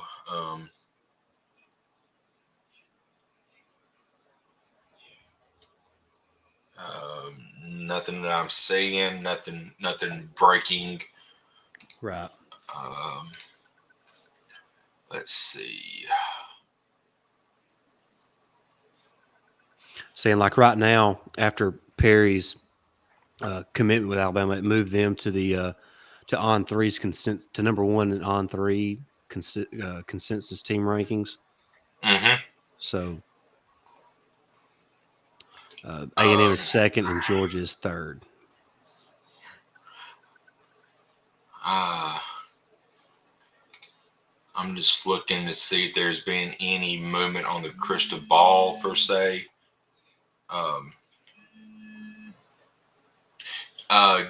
I got a guy from work calling me. Give me 5. I'll be right back. That's fine. All right, as Jake steps away for a few moments for his real job duties, once again, just want to thank everybody for tuning in. We're really just hanging on to wait until around 2:00 for Shaz Preston to make his announcement. The really talented a receiver prospect from Louisiana. So we're hanging on for that. Hopefully, Nick Saban can finish the job there. I feel really good about this guy, but you can never tell with a Louisiana prospect. So we'll see if Alabama can pull him in at 2:00 Central Time, 3 Eastern. So that's what we're hanging out for. Like we mentioned, the chat is open for anything that you would like to talk about. Cassidy says, I hate we got beat last night in basketball. Yeah, tough night last night. Real tough. But we talked about that a little bit. And the fact that, the team was coming off the big wins against Gonzaga and Houston. They looked a little tired. They were a little out of sync. Memphis is a really talented team. They have, a talented roster as anybody else in the country. I know their record would not indicate that, but, they're a young team that is just littered with NBA prospects. So wasn't going to be an easy win for Alabama, regardless. So they looked a little tired, they looked a little off, and but the good news is basketball season is a long season, and Alabama will have plenty of opportunities to reconcile that. So uh, nothing really lost there for Alabama. Y'all, Jake has made it back. And sorry. When you're off, you still get phone calls you have to take. So it's All just the it time. is what it is. So, but all is good now, and I'm back, and we're right around 30-35 minutes until Preston announces. So we're gonna try to keep this train rolling until then. Um, I'll be honest with you, Jake. If Alabama can finish the day with Preston, Little, and Jahad Campbell, I would be more than happy. yeah, me too. Now, I would love to get Shamar James, and if they get Shamar James, um, I think that would be a big time for Alabama. The three guys you first mentioned, though, if we end the day with just those guys, I'm perfectly fine with that. And then Yeah, anybody after that is great as well. So, uh, but if we can finish, we're going to finish strong with them three guys more than likely. So, um, but anybody after that you may see flip, or you may that we didn't think we might get, because there's always one of those. It seems like every class there's somebody that, well, you know, Alabama just not. There's just I just don't see how Alabama's going to get them, and then they're like, I'm signing with University of Alabama. They're like, oh, okay, always one or two of those in every class. So uh, we might still have that. Um, so we will see.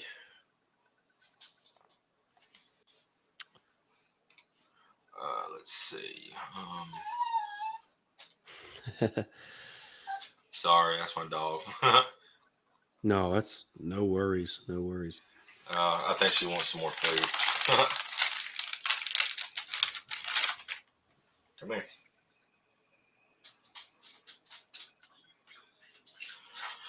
Oh me. Um,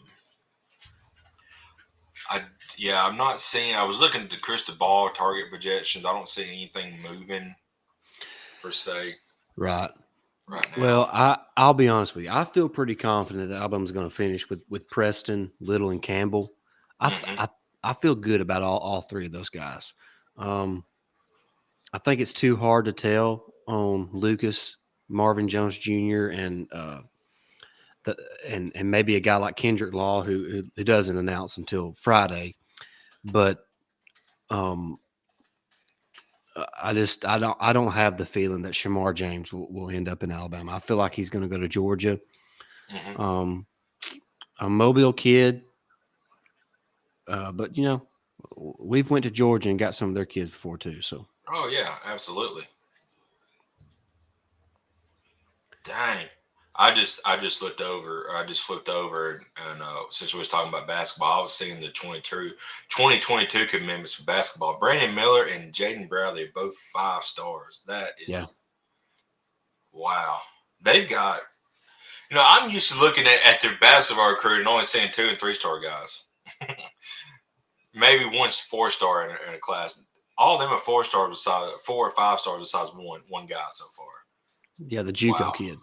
Yeah. Holy mess. Anyway. Oh, but we're going to press on here. We're getting closer to Shaz Preston's recruitment, or his Decision. decision, and more than likely it's going to be Alabama. I don't see anything changing that. I don't see late any kind of involvement from anybody. So I think we're going to be good on that, Bama fans. Yeah, just looking at the list here, I think by the time Friday ends, Alabama you could see between now at what is it 1:30 on Wednesday, between 1:30 on Wednesday till Friday afternoon at about 3, I could see Alabama landing Shaz Preston, Earl Little Jr., Jahad Campbell, and Kendrick Law. Kendrick Law is another Louisiana kid who you cannot count out for his in-state school, but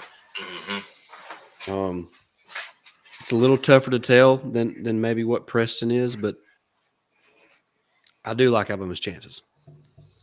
Oh, yeah. Rivals has right now has Shaz Preston as a 90% going to Alabama and 10% to LSU. So that looks really, really, really, really good for Alabama here in a few minutes. So Yeah. and I just want to say this real quick, if you don't mind me saying. Go. You say whatever you want to say. As bad as a rap, and I'm one that have been one of the most outspoken people of Pete Golding on his coaching, but this year has been a lot better. But his recruiting, he's recruited some high level guys for Alabama, in the last couple of years. He seems like he knows his stuff when it comes to recruiting and how to draw these guys here. So Yeah. he was one of the big ones on Shaz Preston I saw. So All right, I've been texting with a source of mine, and he is also being told that Otis has signed. He's waiting on one more solid confirmation oh to wow, really. So okay, that's big nice. time. I That's I big I, time. I didn't.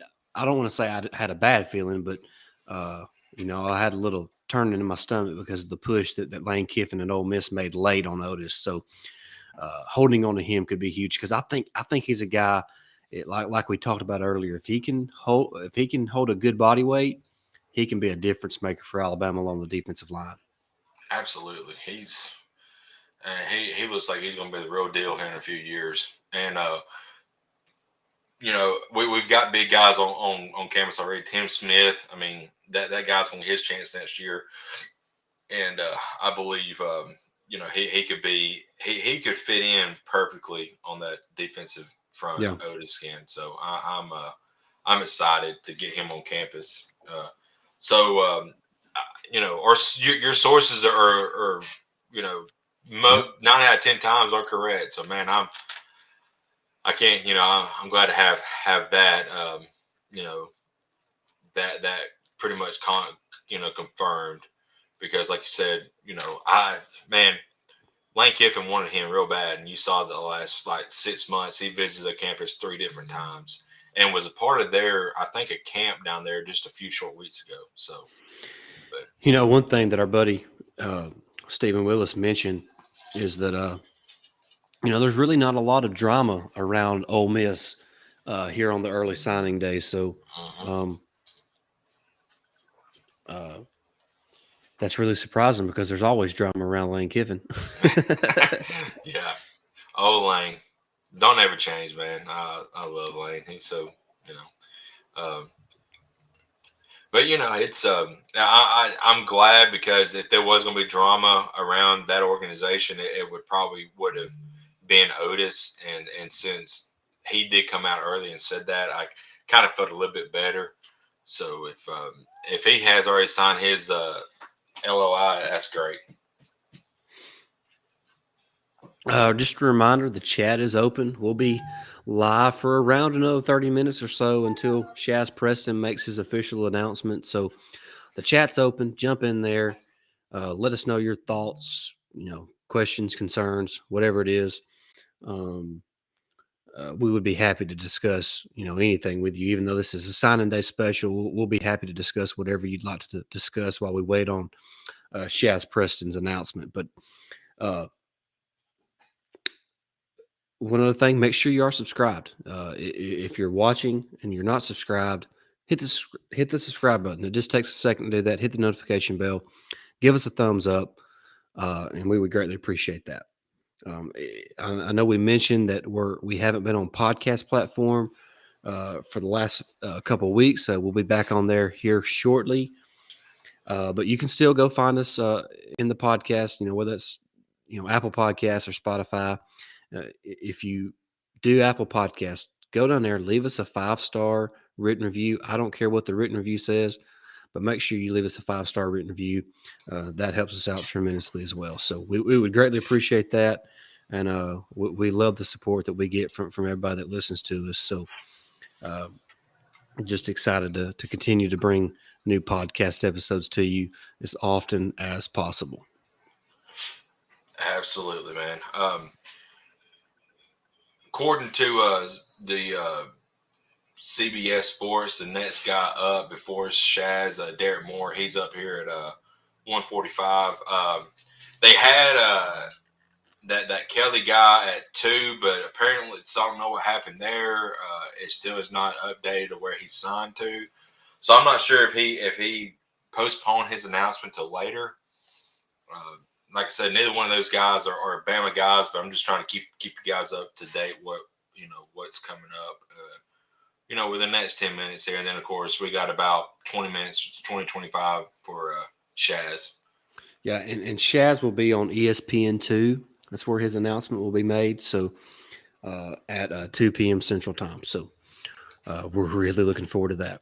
Absolutely. Shaz looks like another guy who can become one of those stud wide receivers for us in a few years. Yeah, he's kind of a mixture to me between a John Mechie and a Devontae Smith as far as his build. That's the type of player he is. More of a possession guy than just a home run threat, but he's talented enough to do either one. So I really like Preston. I think he could be a big time player for Alabama in the future. Absolutely. A lot of already got Kobe coming in. Now we're going to have Shaz, and we have seen the last couple of years how freshmen have made an impact at wide receiver. So I know there's a lot of talent there right now, but I wouldn't count out one of them guys getting in the starting role, next year if their name is called. Well, the wide receiver class is really interesting because they're all between 5'9" and 5'11". If Preston signs, he would obviously be the big guy, the big possession guy at 6 foot 190. But they're all around 5'9", 5'10", 170 pounds or so.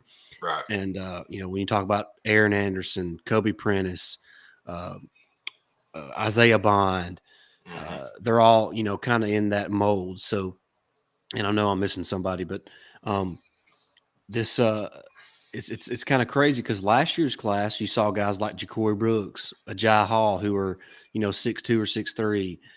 The class before that had a guy like Trayshawn Holden. So it looks like Saban's trying to find some smaller, quicker players because you see when against these great elite defenses like Georgia, when you got a guy with some speed, it's hard to coach that. So that means it's hard to coach against it. So yeah. I think Saban's trying to expose some deficiencies in other teams' defenses. So, and that's why he's the mastermind. We talked about it. When everybody started going to this hurry up type offense, and Alabama still had that dominating defense. He told the college football world, he said, "Okay, do you want to move to this new style of offense? Because if you want to, then I'm going to do it as well. And I'm going to beat y'all with it." Now he got the quarterbacks, coming in, the accurate quarterbacks, as we called them. We had beefed up offensive linemen, and we just started running that not up tempo hurry up type deal, but more speeding the game up a little bit and scoring at will on people. And now people is getting mad about Alabama doing that. Well, I mean, Saban told you, said, if you want me to start doing it, I'm going to start doing it, and y'all not going to like it. And he's made people pay for it so far. Yeah. Let's see here. Just making sure we're not missing any updates from throughout the landscape of college football.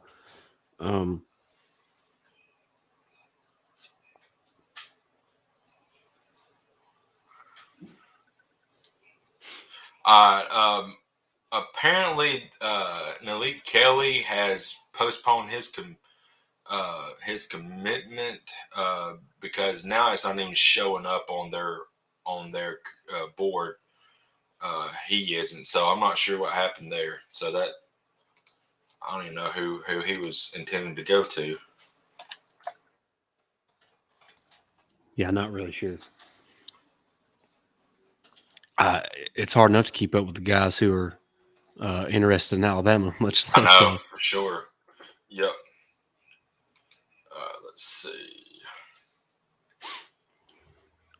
We're closing in on 15 minutes from Shaz Preston's decision, so hopefully Alabama can get his signature and add to this current class that's ranked number one, in the country. So really excited about what's happening right now.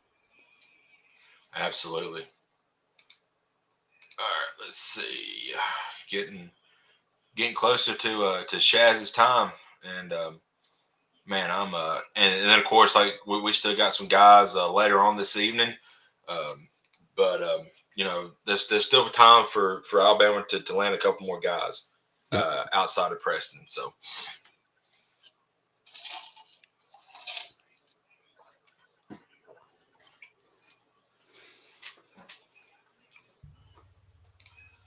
let's see. What we haven't really talked much about him, but you may mention a little bit, but how do you feel about Jaleel Skinner? How do you think he's going to work out in the future at Alabama? I think he's going to be a great tight end for Alabama. Mm-hmm.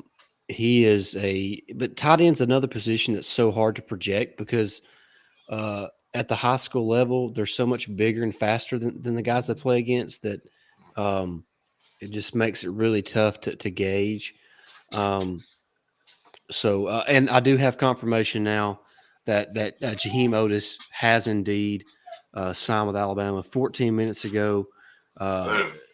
He signed officially, and this is from Gary Burton, who works for WJTV there in Jackson, Mississippi. So he was there to cover it, verified account.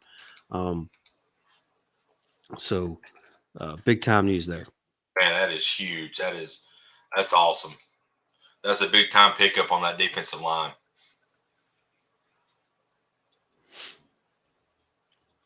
I just can't believe nobody hadn't been put out yet. But you said that was just 14 minutes ago when he correct when he did. Okay. When he tweeted that, it was 14 minutes ago.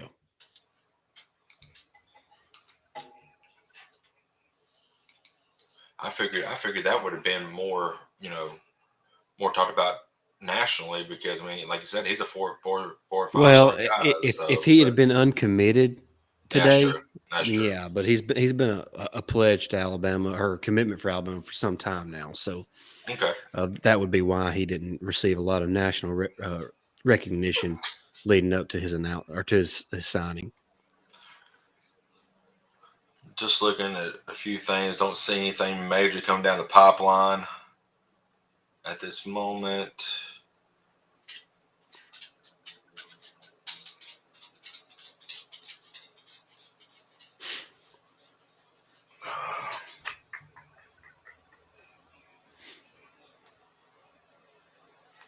I'm gonna ask a question to those watching the live stream right now.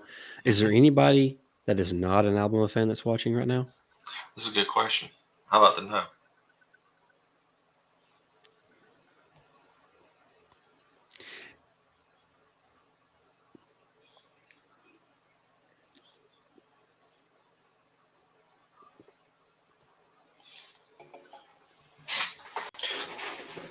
And thank y'all for hanging out with us for nearly 2 hours. For sure. I can barely put up with Jake for 2 minutes, much less 2 hours. Ain't that the truth? Yeah. I have a lot of people tell me that. They tell me that at work all the time. That's why I just stay in my little cubicle all day. Yep.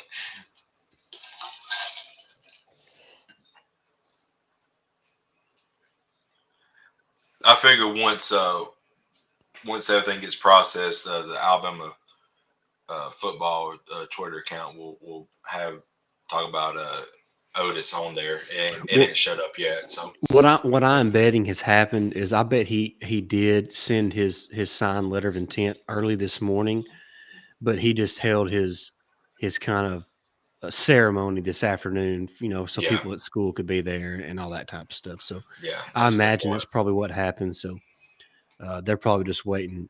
Alabama was probably just waiting for that to officially happen before they release their graphic, announcing him as one of their signees. Yeah, exactly. We're closing in about 10, 12 minutes now. Shaz Preston will make his decision. So, getting excited, man. This would be a good pickup for Alabama. Yeah, it's gonna be good. Just seeing. Okay. Yeah, Gary Burton Jr. I just seen that. So he has signed with Alabama. So there we go. I'm starting to see it more now. So yes, it is. It is official.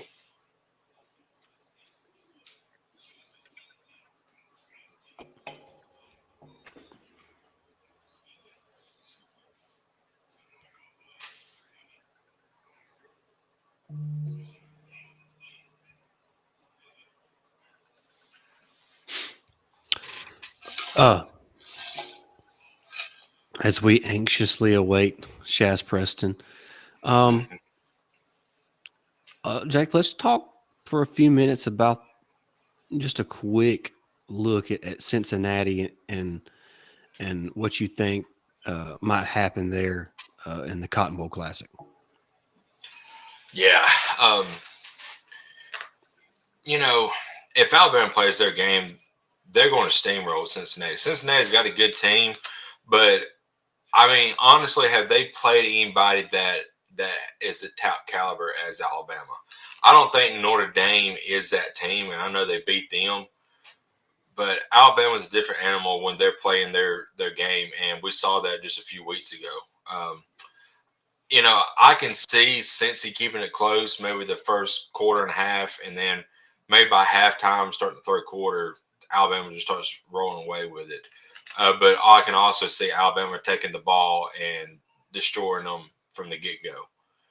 I just don't think Cincy has seen the speed and seen the players like Alabama has. I mean, I know they hadn't seen anybody with J-Mo's speed at all this year.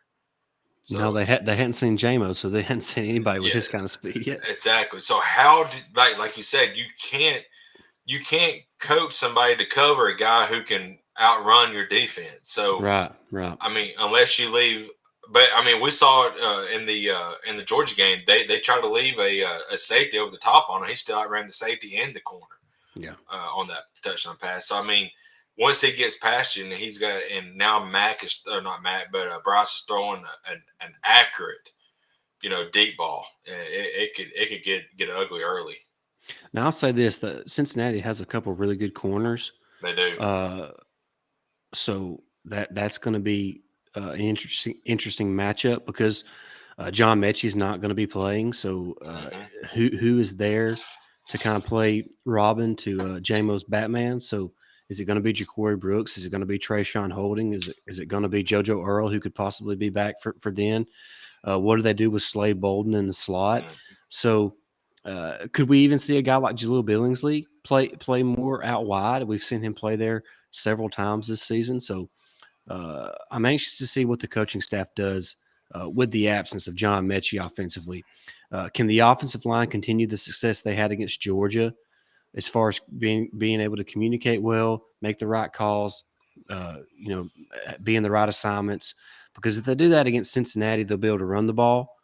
They'll be able to protect Bryce. And if those two things happen, Jake, Alabama will have their way with Cincinnati. Now, when Cincinnati has the ball, it's a little bit different. Desmond Ridder is a guy who can make plays with both his arms and his legs. Jerome Ford is a back who obviously was at Alabama at one point in time, so we know how talented he is. They have a receiver that's, I think 6'3" or 6'4", so that's a tough matchup for one-on-one matchups. So they'll be able to make a few plays here and there. But I'm with you. I think over a 4-quarter contest, it's going to be hard for a team like Cincinnati, who, despite the fact that they do have some talented guys, sprinkled throughout their roster, they don't have the depth, they don't have the physicality, the team speed that Alabama has. So I think over a 4-quarter contest, Alabama can wear Cincinnati down and really control the narrative of that game for at least a half of it, or maybe 2/3.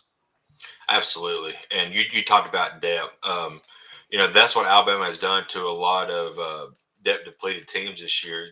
They wear you out come fourth quarter, just like the Tennessee game. I mean, Tennessee kept it close for 3 quarters, but then that fourth quarter, I mean, they had no dudes left that wasn't gassed on that defensive front, and we started having our way with them. So, Right. I don't, you know, I know. Pretty much all America wants to see Alabama get beat here, but I just don't see it. And we could have another matchup, which that's another thing America does not want, a matchup between two SEC teams in the national championship game. But we're it could definitely happen. What do you see happening there in the matchup between Georgia and Michigan? I mean, if Michigan watches that game film that Alabama has laid out on how to beat Georgia, they have a chance. I don't think they can do it because they don't have the studs Alabama has. Aiden Hutchinson is good, but he's not a Will Anderson. He can't. I don't think he's going to be in the backfield or disrupt a play like Will Anderson does every single play. It seems like Will Anderson disrupts every single play. Whether he's in the backfield or whether he's just reading where the running back's going and makes a great tackle. I don't think Hudson is good, but he's not Will Anderson. And McNamara, he's a good quarterback. He's not Bryce Young, Yeah.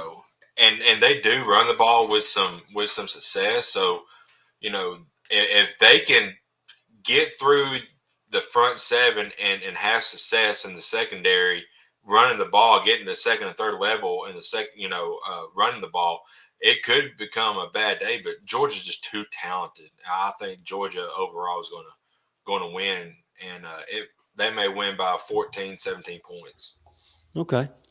I have a feeling this game could go a lot like we thought the Alabama Georgia game could go, Mm-hmm. where it's 24-21, 24-20, 27-21, somewhere along the. I think it's going to play more in that ballpark, and I think Georgia probably wins because they're more talented, Right. more team speed. But I think Michigan will probably throw everything they have at them Oh yeah. and make it a contest. But I do think Georgia will prevail in that contest. Yeah. And the New Year's bowls. There's a lot of good. We're gonna have a preview show. A lot of Yeah, good games. To watch. And don't the first bowl game start here within the next couple of days? Don't they release? Friday, Yeah, Friday, Friday. So Northern that's still Illinois. No, Toledo. I can't. somebody I know. Coastal Carolina. Something. So there's a lot of football to be watched in the next 3 weeks. So all Yes. leading up to the showdown. More than likely going to be Alabama and Georgia for the national championship again. That's what I'm feeling. Mm-hmm. Sorry, America. Hey, I mean, if you don't want us up there, beat us. It's simple as that. But you can't because you haven't yet. How would you feel about a rematch? I mean, I'll be fine with it. But my question is, what is Georgia going to? How are they going to adjust? Because what we did, we played our game on the offense. We played a lot better, but it's the same as that. We just finally executed a whole lot better. Offensive line played outstanding. We're gonna have to do that again against them. Mm-hmm. But if we play our game and they make zero adjustments, it's going to end up being 41-24 again. Yeah, I mean, it's. I just don't see how Georgia can think they're going to win when they're not elite at quarterback, Nope. and when they don't have a guy like a Jamison Williams or John Mechie out wide. Look, Right. their tight end is as Yeah. good a tight end as there is in college football, but it's hard if that's your main guy. It's hard to be elite on offense that way. That's So, right. So I just feel like I mentioned before the SEC championship game, Jake. In these type games, I go with the team that has the elite quarterback. Elite quarterback and the best coach, Yeah. and that's Nick Saban. And you know, By the way, speaking of Georgia, and if there's any Georgia fans watching, I'm sorry, but my goodness, Devontae Smith was known as the Slim Reaper for the last 5 years. They sign a guy today, and their Twitter people over at Georgia call him the Slim Reaper. I mean, um, like, good grief, when does it stop? right, copycats. I mean, Kirby trying his best to beat Saban, trying to beat him too, and he can't do it. And I think that's what Georgia's downfall is. Kirby wants to beat Saban so bad, and he just gets goofy with some of his play calls in the game. I mean, we send the 4th and 11 play, stuff like that. It's just, he just wants to beat Saban so bad, and that right there is his downfall. He don't. I guess that's a good passion and drive to have, but it's not working right now because Saban's beat him on and what the last 4 or 5 occasions they played against each other. Last Right. 4, I think. Right. So we're right here at Shaz. Of course, it'll probably be about 10 minutes after. You know, because Yeah, Shaz Preston should be coming up any moment now on ESPN2. That's where I told he was going to be committing at. So we're keeping an eye on that. So we'll see what happens there. Currently, they're showing Steph Curry and how he passed Ray Allen for the most 3-pointers made in NBA history. So that's pretty I neat. I don't think anybody. I mean, Curry's like 31, 32. He's done it in almost half as many games as it took Ray Allen. Yeah. And I mean, he's still got potentially 4 or 5 more years left. I don't think anybody's going to break that record because I mean, he's still going to shoot threes from Egypt to make them. Yeah, I mean, I think he's probably 30, ain't he? 32? Yeah. So I mean, yeah, he's still got 4 to 5 years of playing time, maybe more. Of good basketball left in him, probably, Yeah. because he's in good shape. Right. I don't know if that won't ever be broken. I didn't think anybody was ever going to break Ray Allen's record, but he come Right. on the scene and Unreal. And it's a it different is. era. It's a different era, but It he's is. the greatest shooter of all time. There ain't no doubt Oh, about it. I mean he can spot up with somebody in his face or do a step back and just drain them. I mean, it don't even touch rim. It's all bottom of the net. I mean, it's insane. The deadly accuracy talking about that he's got. Hey, you want to talk about the class rankings? How about Missouri and Eli Drakewitz? I mean, they're top 10, top 12 in I the don't know. country. That's shocking. That's insane. And they only won 6 games this year. Yep. Well, they got a bowl game, so they could potentially win 7. But I think Kentucky's had a really good class. They, so that's good, and they also got to extend their coach, which I was hoping Stoops would have stayed there because he just fits that program. Yep, I agree. So I mean, they may be number 2 in the West or the East for the next couple of years because Florida's down right now. Billy Napier was a great hire. It's going to take him a couple of years to build that back up after the monstrosity. He's got to build a roster, man. Their roster's weak. It is. There's some guys sprinkled in there, Jake, but to compete in the SEC, he's going to have to build that roster. So it's going to take him some time, and I hope they can be patient with him, man. I mean, I know. I'm not sure they gave McElwain enough time. I don't think they did either. You talk and what disappointed me most, and I believe it was in the Missouri game. And what is that Missouri kid's name that's so good that the running back? That's pretty much their whole offense. I can't think of his name right now.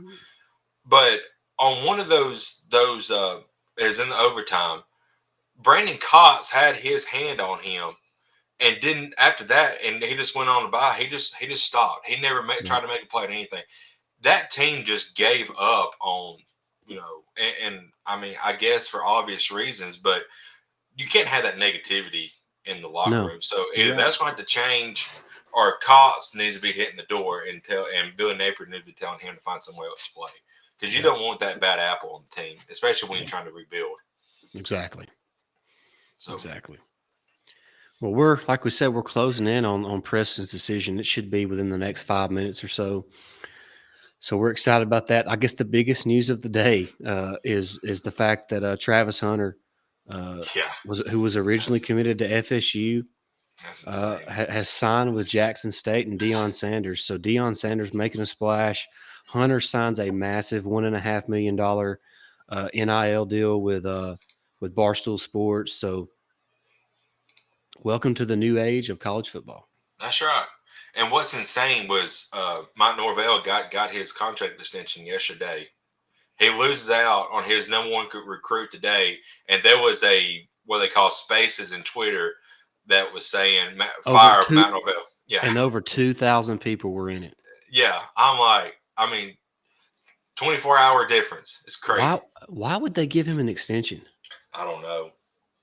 He's done a lot better. He had a better year this year. I know they laid an egg against Florida, but Willie Taggart did not do anything to help that program in the long run. No. So that was a bad hire to begin with. Norvell's done a little bit better, but I wouldn't have gave him an extension. I think he had like another year on his contract. See what he done this year, and then this coming up year, and then extend him. But I don't know. I would try to go after somebody else if they're that desperate. And again, maybe they thought the extension would help keep Hunter there too. Yeah. I don't know, but maybe there's a lot of rumblings that we hadn't heard about since we're not in that circle that he was thinking about committing elsewhere and decommit from them. So who knows? But you was talking about the new age of football. You can almost go to a recruit now. Back 20 years ago, you couldn't do this. Now you can and say, here's your blank check. How much? What is it going to take to get you to come to University of Colorado or University of USC, Alabama? I just don't. It is what it is now. I know a lot of people was happy about it because we're going to finally get a new college football game, but I just don't know how it's going to work out in the long run. You're going to have the number one recruits go to small schools like that, But I tell you, look, I want the kids to be able to get paid for name, image, and likeness, but right. You opened up a can of worms when this happened. So right, yeah. Play stupid games, you win stupid prizes.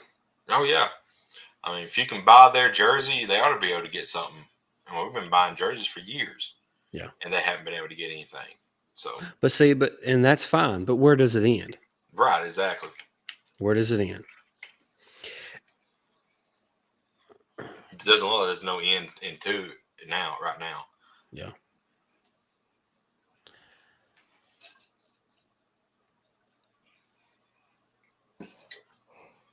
We should be getting close. I ain't seen anything.